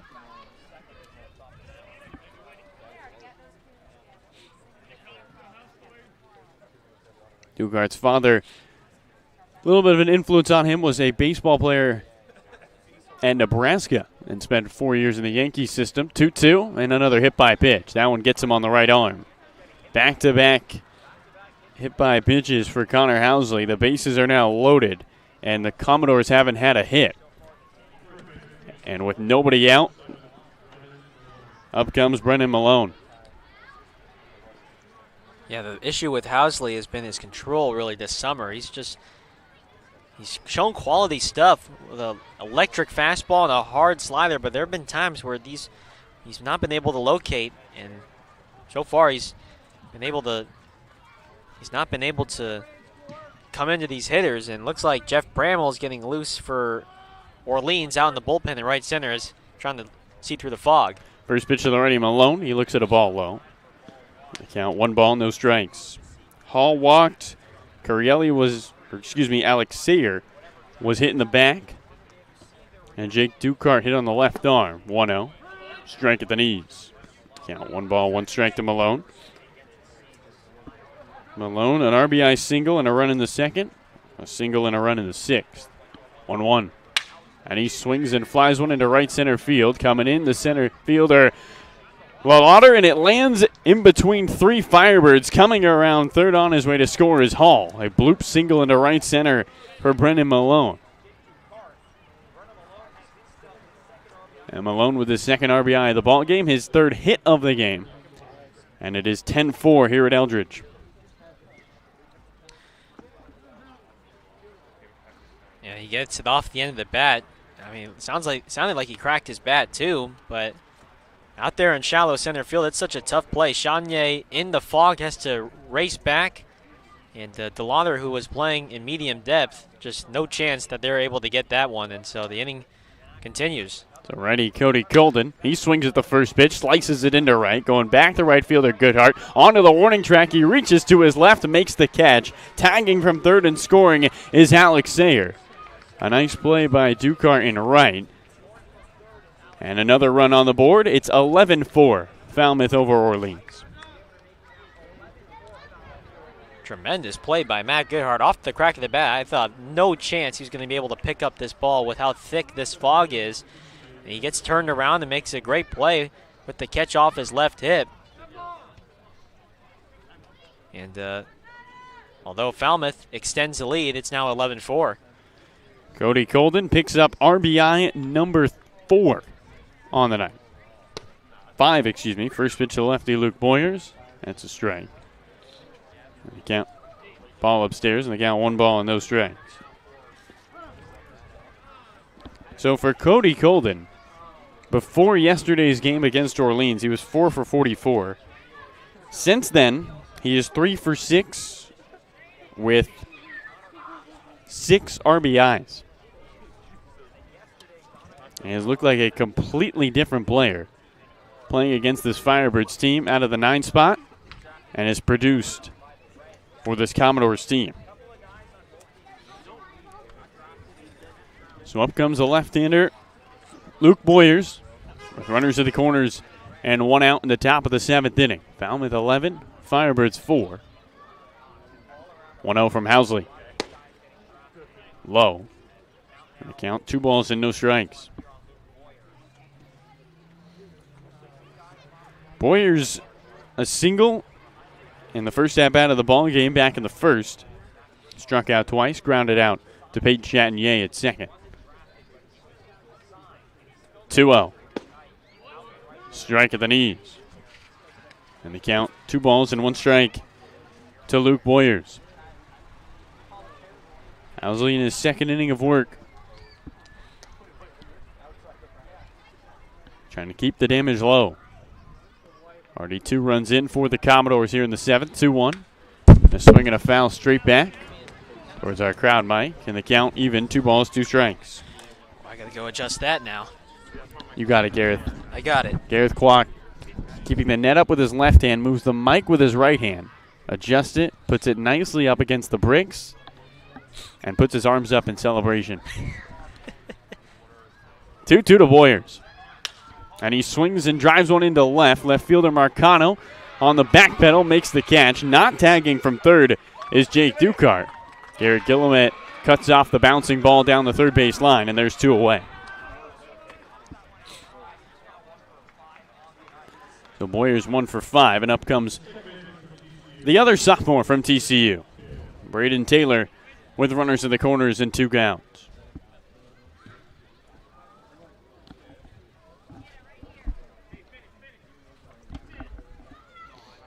At third, Dukart. At first, Malone. Connor Housley with a glove pinned against his left hip. Looks towards the left-handed hitter. The pitch. And a swing and a 2-chopper over towards second. Second baseman Chatinier waits for it. Slings it to first. And that will do it. One hit, 2 runs come in, and the Commodores add to their lead. It's now 11-4. Let's stretch here at Orleans as Falmouth running away with this one at Eldridge Park.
A foggy Tuesday night at Eldridge Park, and the Falmouth Commodores dominating the Orleans Firebirds 11-4.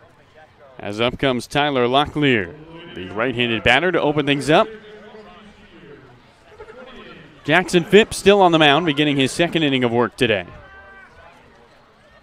Did not give up a run. Back in the 6th. Looks like Alex Sayer is going to remain in the game. He's going to be out in right now. First pitch to Locklear, and he swings and grounds one to second. Second baseman Taylor gobbles it up. Lollipop throw to first in time. And there's one away. Tyler Locklear down on one pitch.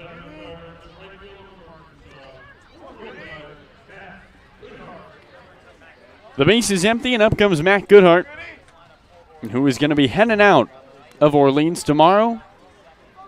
Signed right after BP to the Philadelphia Phillies. Left-handed batter looks on the pitch. Downstairs. On the count, 1 ball and no strikes. Talking to his host family, Paige Thompson, he said they're going to miss Matt. He was a great kid staying with them. 1-0. Strike at the top of the zone. The count, 1 ball, 1 strike. Firebirds are going to miss Matt, too. He had some nice defensive plays at first base. The best eye on the team. 1-1. Swing and a miss. And the count, a ball and 2 strikes from Goodhart. Headed down to Sweetwater, Florida.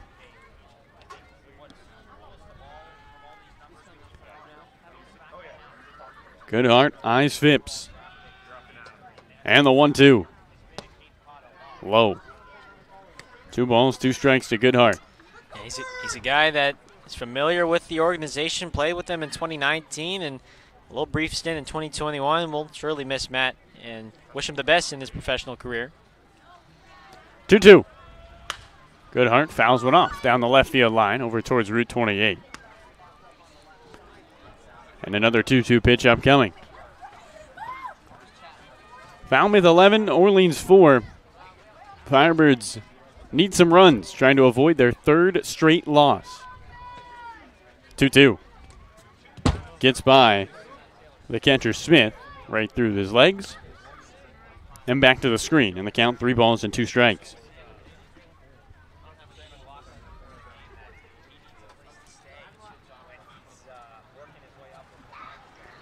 Base is empty, 1 out.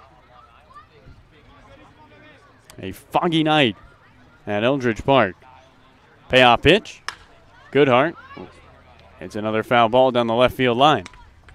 We'll try it again. 3 balls, 2 strikes. Matt Goodhart got the offense going back in the 2nd. A double came around to score on a Garrett Guillemette 3-run home run. Phipps peeks over the top of the glove, 3-2.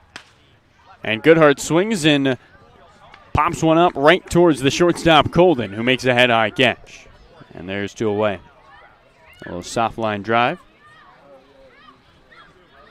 2 quickly.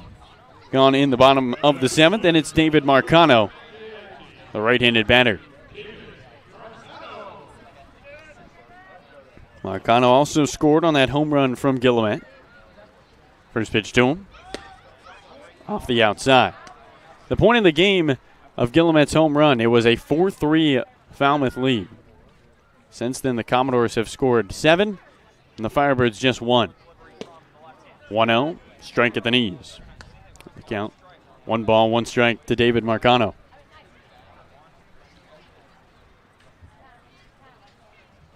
Phipps looking for a clean 1-2-3 7th inning, the 1-1.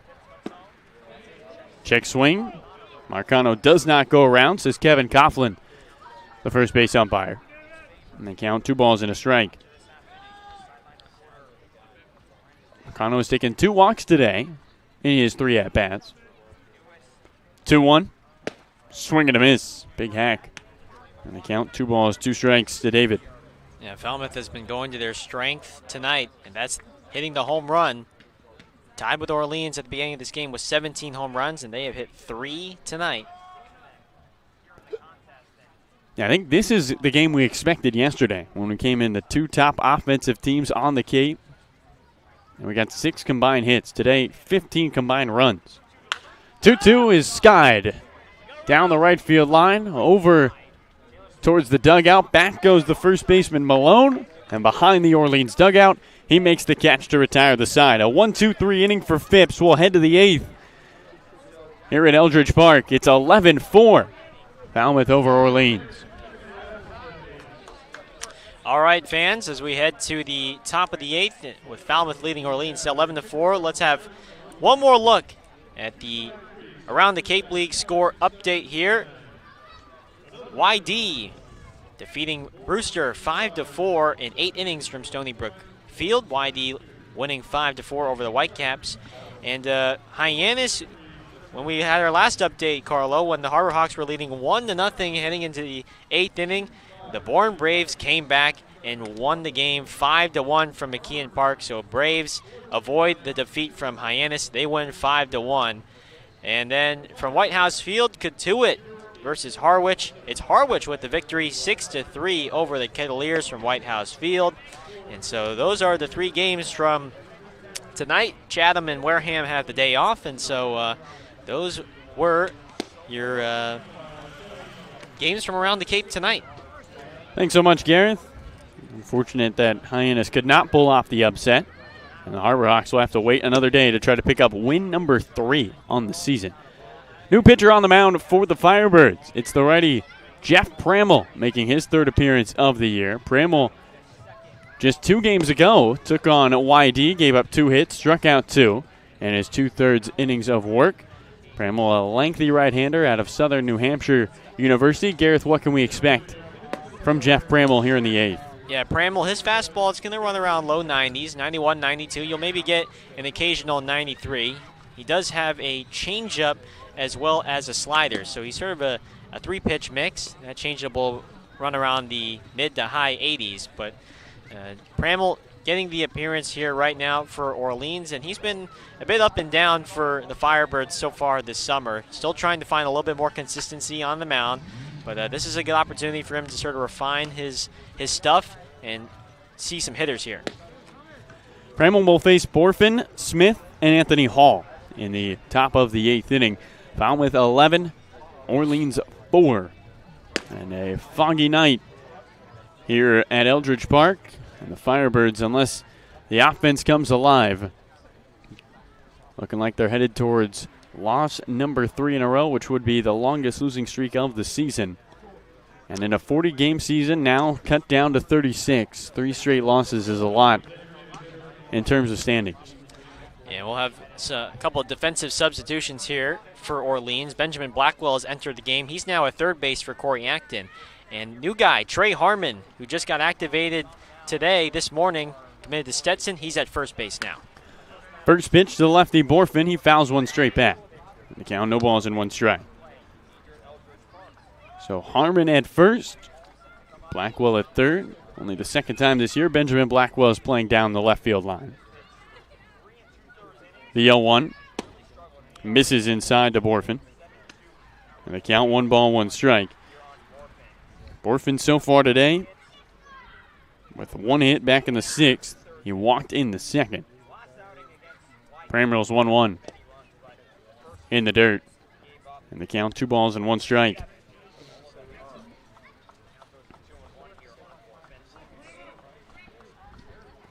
Pramel looking for a cleaner start to this outing than his last one against YD. 2-1. And a swing and a line drive right at the first baseman, Harmon. And he's tested early for Orleans as he leaps and makes the catch. And there's 1 away. Yeah, Trey Harmon is a guy that right now who just got activated onto this roster. He's really the only true first baseman on this team.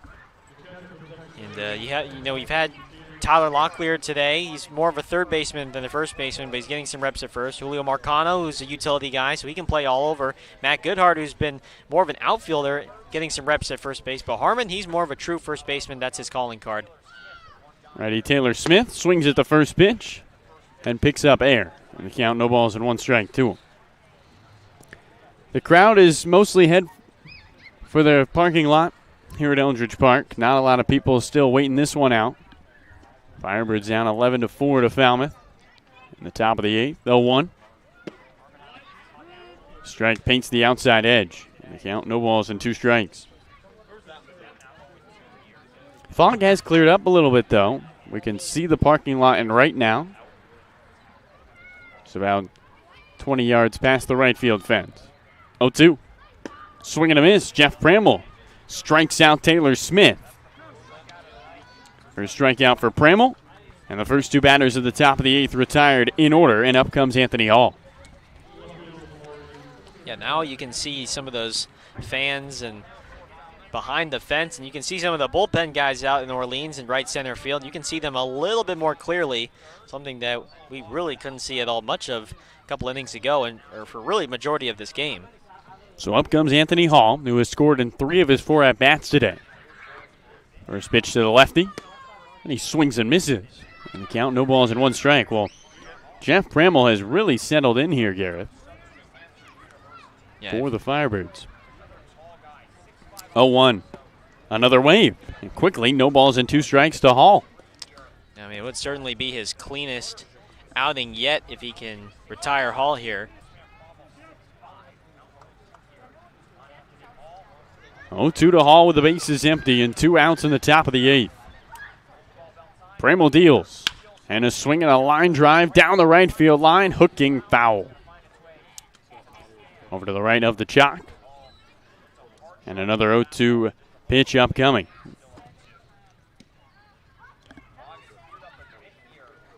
And Pramel gave up the 3 earned runs in back-to-back outings against Cotuit and Wareham. And trying to go a whole inning without giving up a hit would be his first outing without a hit this season. 0-2. And a swing and a ground ball to Chopper towards Chatinier at second. He gloves it and lobs one to Herman covering at first, and that will do it for the top of the 8th. Jeff Pramel goes 1, 2, 3. And we will head to the bottom of the 8th inning at Eldridge Park. Falmouth 11, Firebirds 4 here at Eldridge.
Welcome back to Eldridge Park. Falmouth 11, Orleans 4, and a new pitcher on the mound for the Commodores.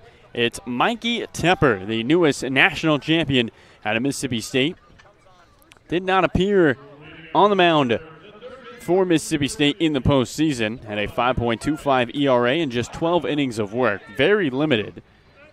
And looking to show what he has in this summer on the Cape. Most likely have more chances to get some innings of work under his belt. Bottom of the 8th, we'll start with the righty Blackwell. And he looks at a strike on the outside. And the count, no balls and 1 strike to Benjamin Blackwell. Blackwell sporting the red long sleeves underneath the uniform. First time we've seen those. 0-1. Misses away. 1 ball and 1 strike to Blackwell. Blackwell had his first multi-hit game of the season against Hyannis his last time out. It was 2 for 3 with an RBI in that 11-4 win for Orleans. Today the Firebirds on the wrong end of an 11-4 score. 1-1. Blackwell checks his swing, goes around on a ball that skips in. And the count, a ball and 2 strikes to Benjamin Blackwell. Lone substitution defensively for Falmouth. Doug Hodo out of Texas is now in right field. He's going to be taking over out in right. Blackwell eyes Tepper. The 1-2. Swing and a miss. And down goes Benjamin Blackwell as he strikes out. First strikeout for Tepper. That one in 96. And there's one away to open up the bottom of the 8th.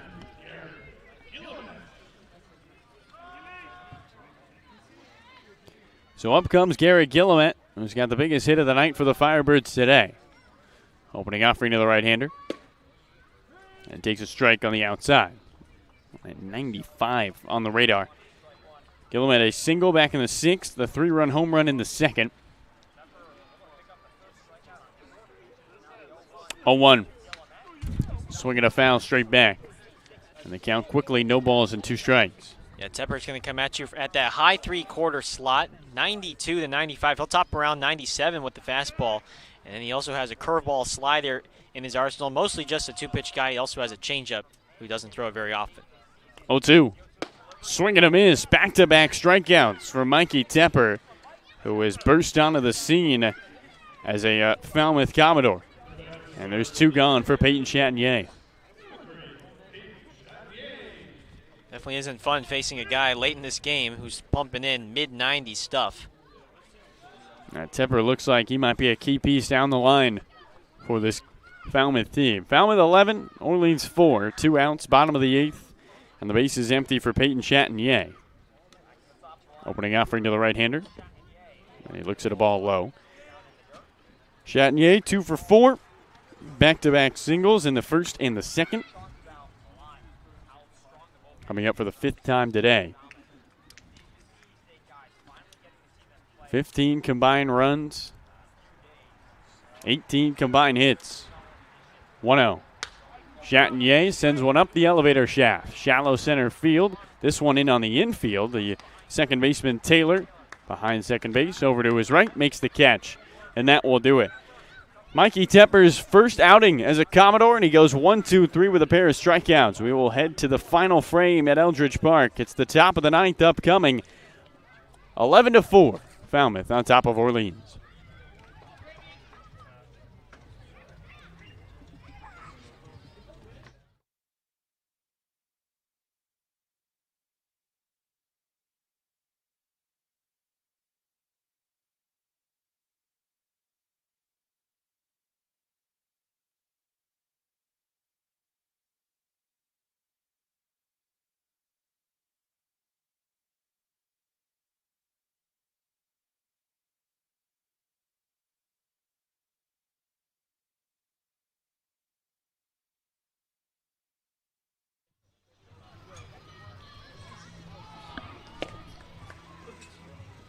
Noah Searson, go ahead and take it away.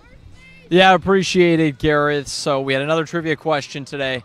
another answer. The trivia question, once again, was who was the highest drafted former Firebird in this year's MLB draft? We got a couple responses, but one person got it right. Shout out Travis on Twitter. It was Andrew Abbott, played for the Firebirds in 2019 and was drafted 53rd overall to the Cincinnati Reds. You also had Jack Leiter, Kumar Rocker, both in the top 10, both supposed to play for the Firebirds at one point, but neither of them actually ended up suiting up. So good job, Travis. Great job on the trivia. We'll have another one for the next home game. But for now, we got one more inning of baseball, so I'll send it back to you guys in the booth. Appreciate it, Noah. Good job, Travis. And it's the right-handed batter, Alex Sayer, opening offering. Takes a strike on the outside. Falmouth 11, Orleans 4 in the top of the ninth inning, and it's still Jeff Pramel on the mound for Orleans. Pramel's 0-1, and a swing and a looper into left center field. DeLauder coming in. The center fielder makes the catch, and there's one away.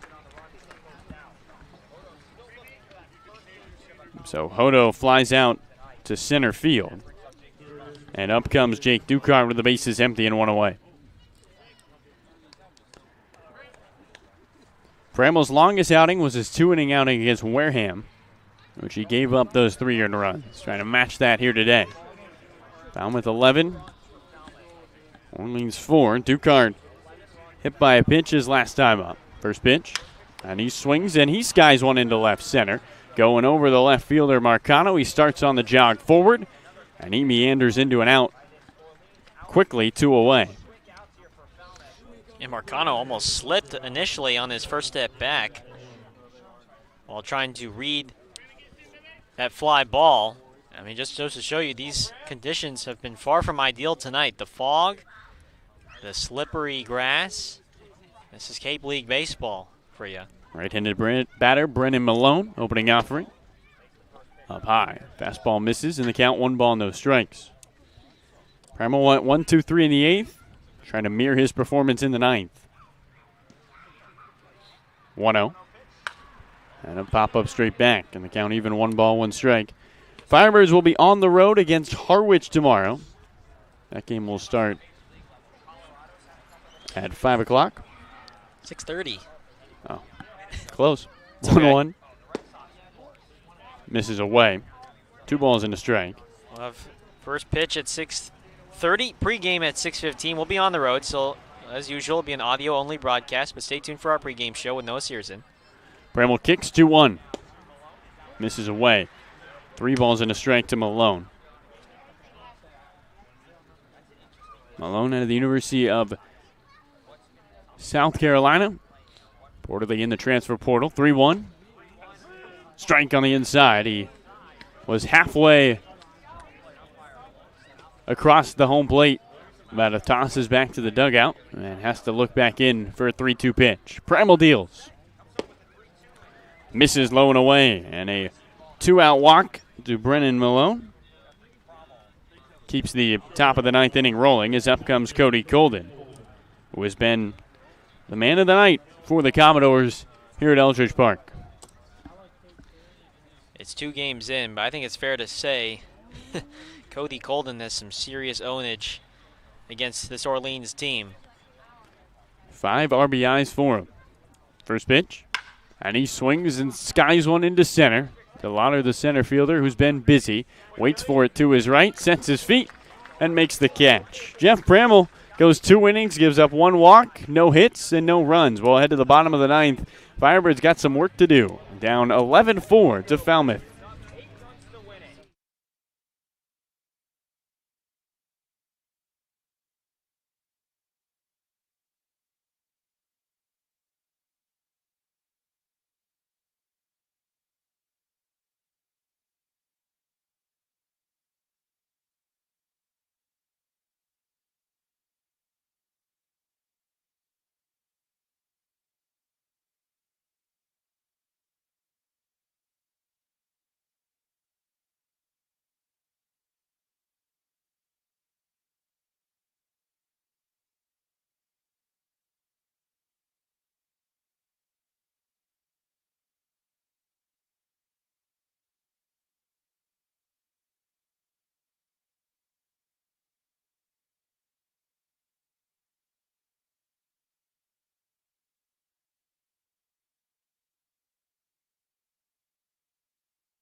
Welcome back to Eldridge Park, and a new Mississippi State pitcher on the mound for the Falmouth Commodores as they lead the Orleans Firebirds 11-4. It's Casey Hunt making his first appearance for the guys in maroon and black. Hunt out of Carmel, Indiana. Gareth, what can we expect from the big righty?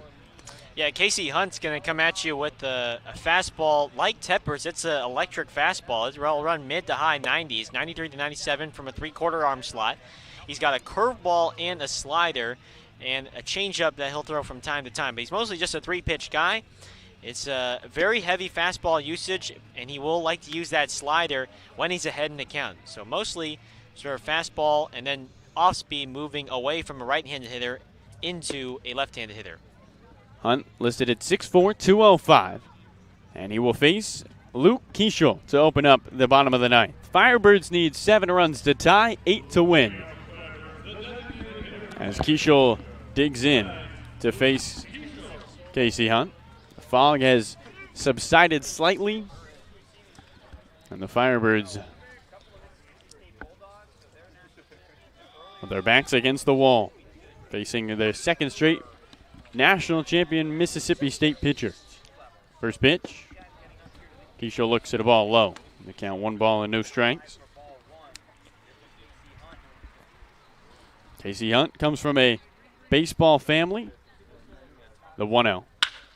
And Keishel swings and cranks one into center field, going back to center fielder Boyers, and on the back pedal, he makes the catch. And there's one away.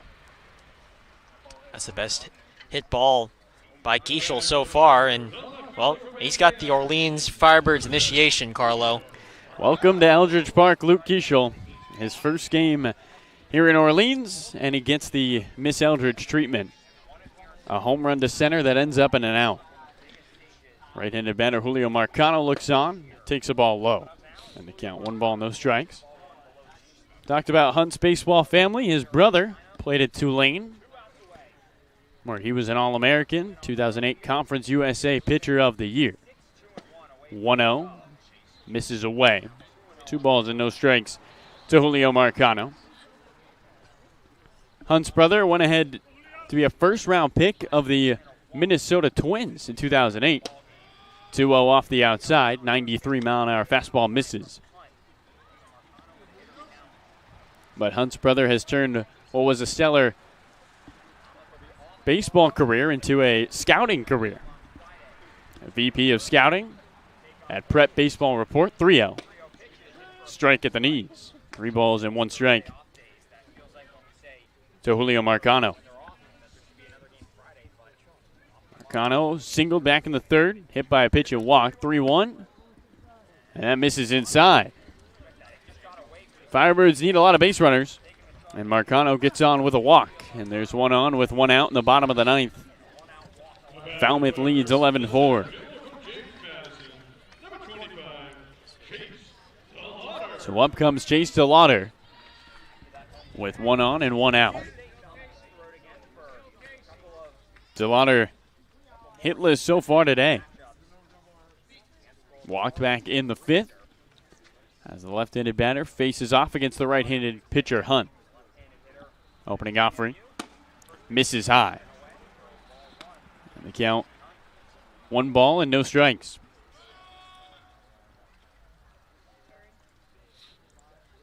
DeLauder, who has found himself at home in this 4 spot, 1-0. And he swings and hits one high and deep into left center. Going back is Boyers at the wall. He reaches up and makes the catch. Another hard hit ball by Chase DeLauder. And in the last 2 games, he's hit 3 balls really hard off the bat. They've all ended up in outs, and the Firebirds down to their final out. Yeah, that's as deep as Chase DeLauder is going to get. 99 exit velocity, 361 feet to right center.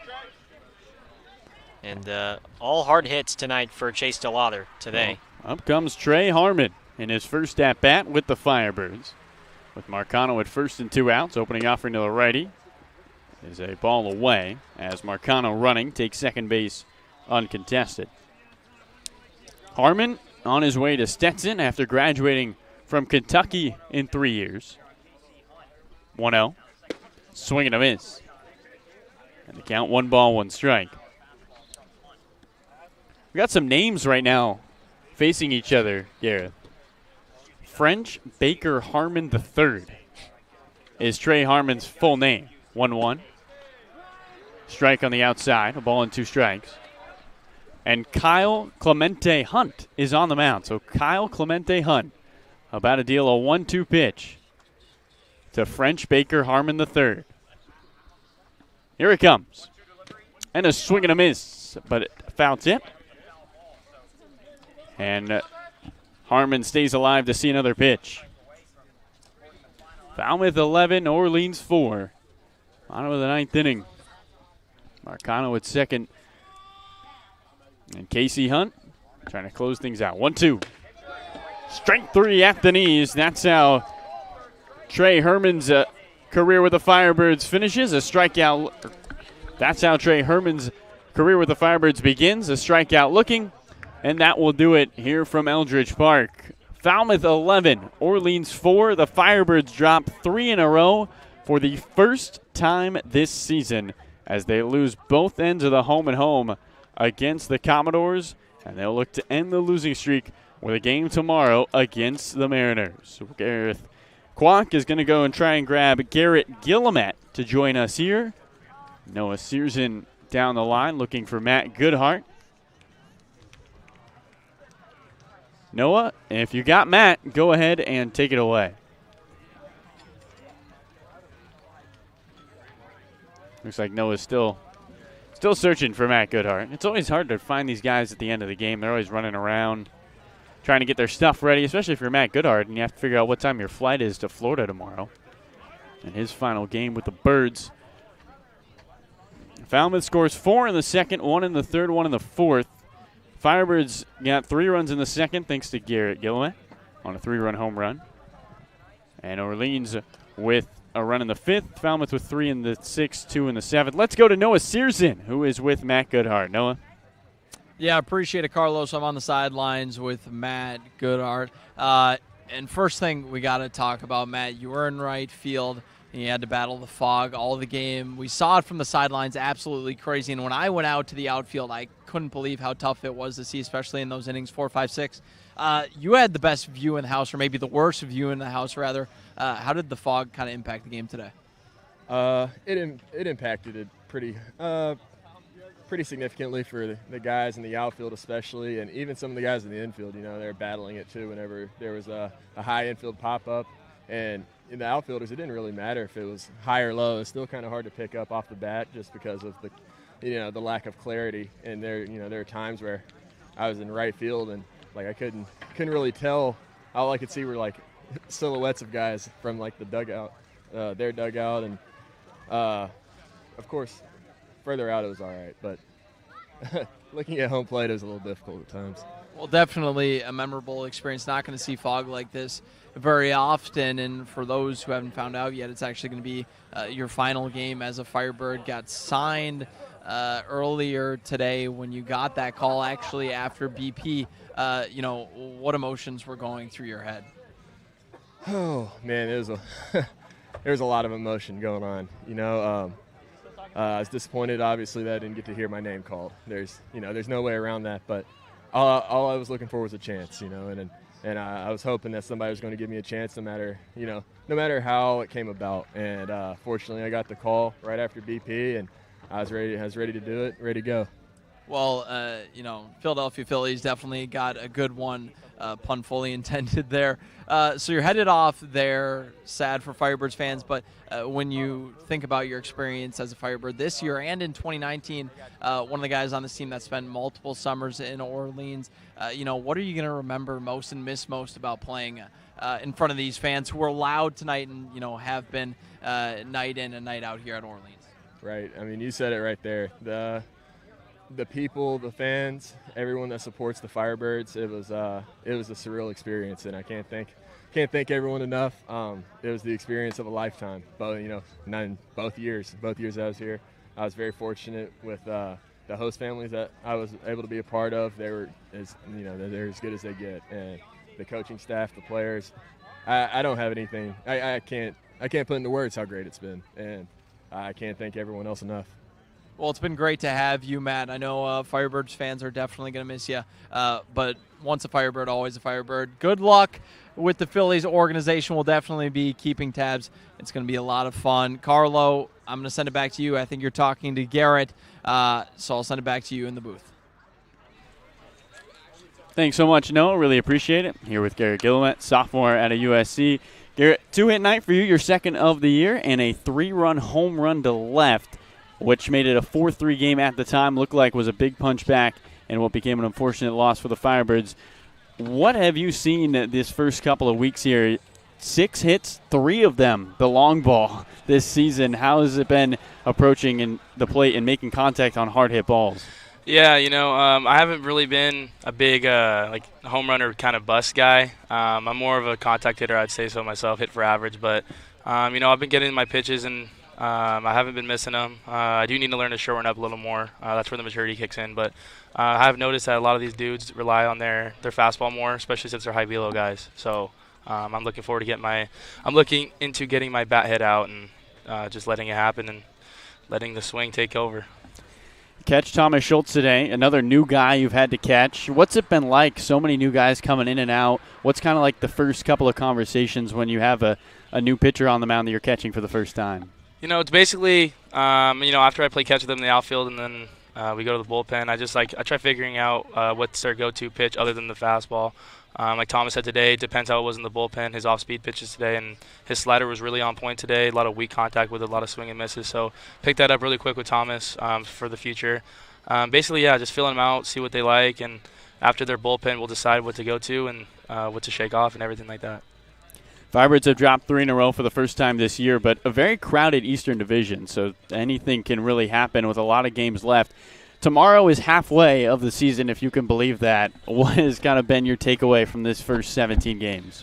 Yeah, man, this reminds me a lot of the SC games this year. It's a grind. Everyone is scattered all over the place and stuff, and I think with our group of guys and our chemistry we have, we'll be okay.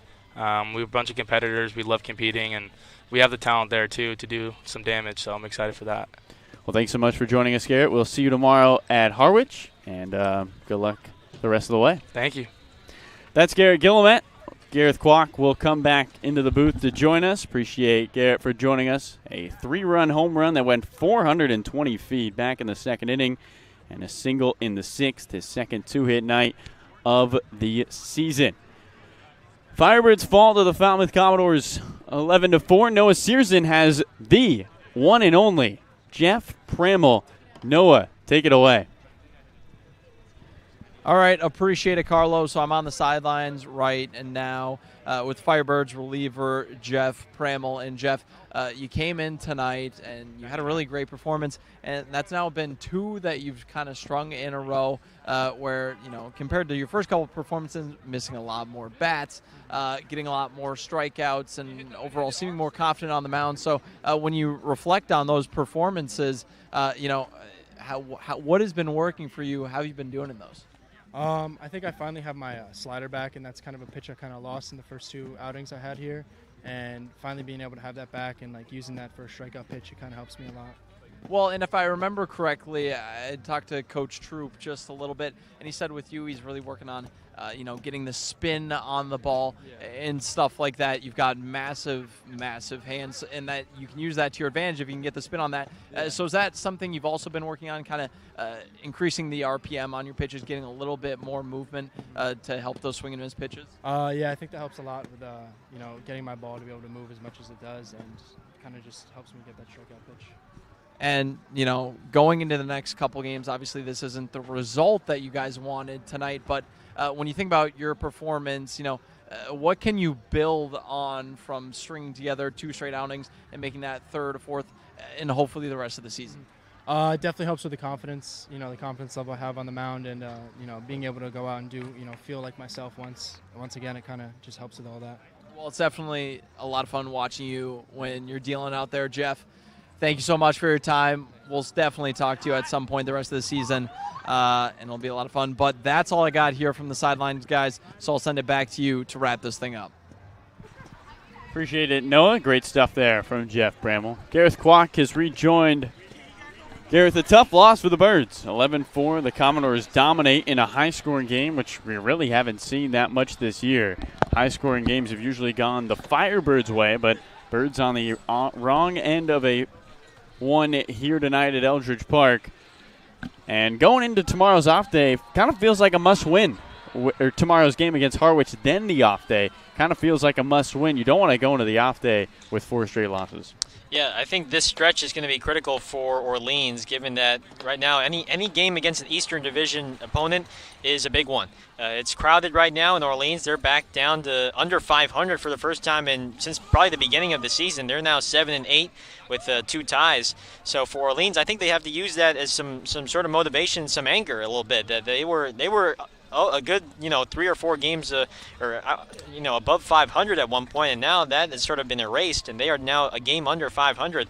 I think they got to use that as motivation moving forward tomorrow against a good Harwich team that is coming off a couple of nice victories. They were winning tonight against Catuit, and so it's an Orleans team that right now they're in a bit of a. It happens in baseball. They're in a bit of a slump. One win in their last 6, and these next 6 of 8 games will be on the road, so they will have to dig deep if they want to qualify for the playoffs. Again, only the top 2 teams in each division make it, so it's really going to take something to get to that point.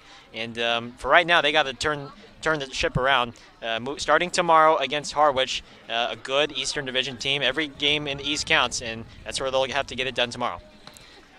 Well, that is Gareth Kwok's final thoughts. We'll have his first thoughts tomorrow at 6:15 when the Firebirds take on the Mariners. For Carlo Jimenez, Gareth Kwok, our producer Matt Sheffield, our sideline reporter Noah Searson, saying so long from a foggy Miss Eldridge. The Falmouth Commodores defeat the Orleans Firebirds. They improved to 7-8-2. Firebirds dropped to 7-8-2.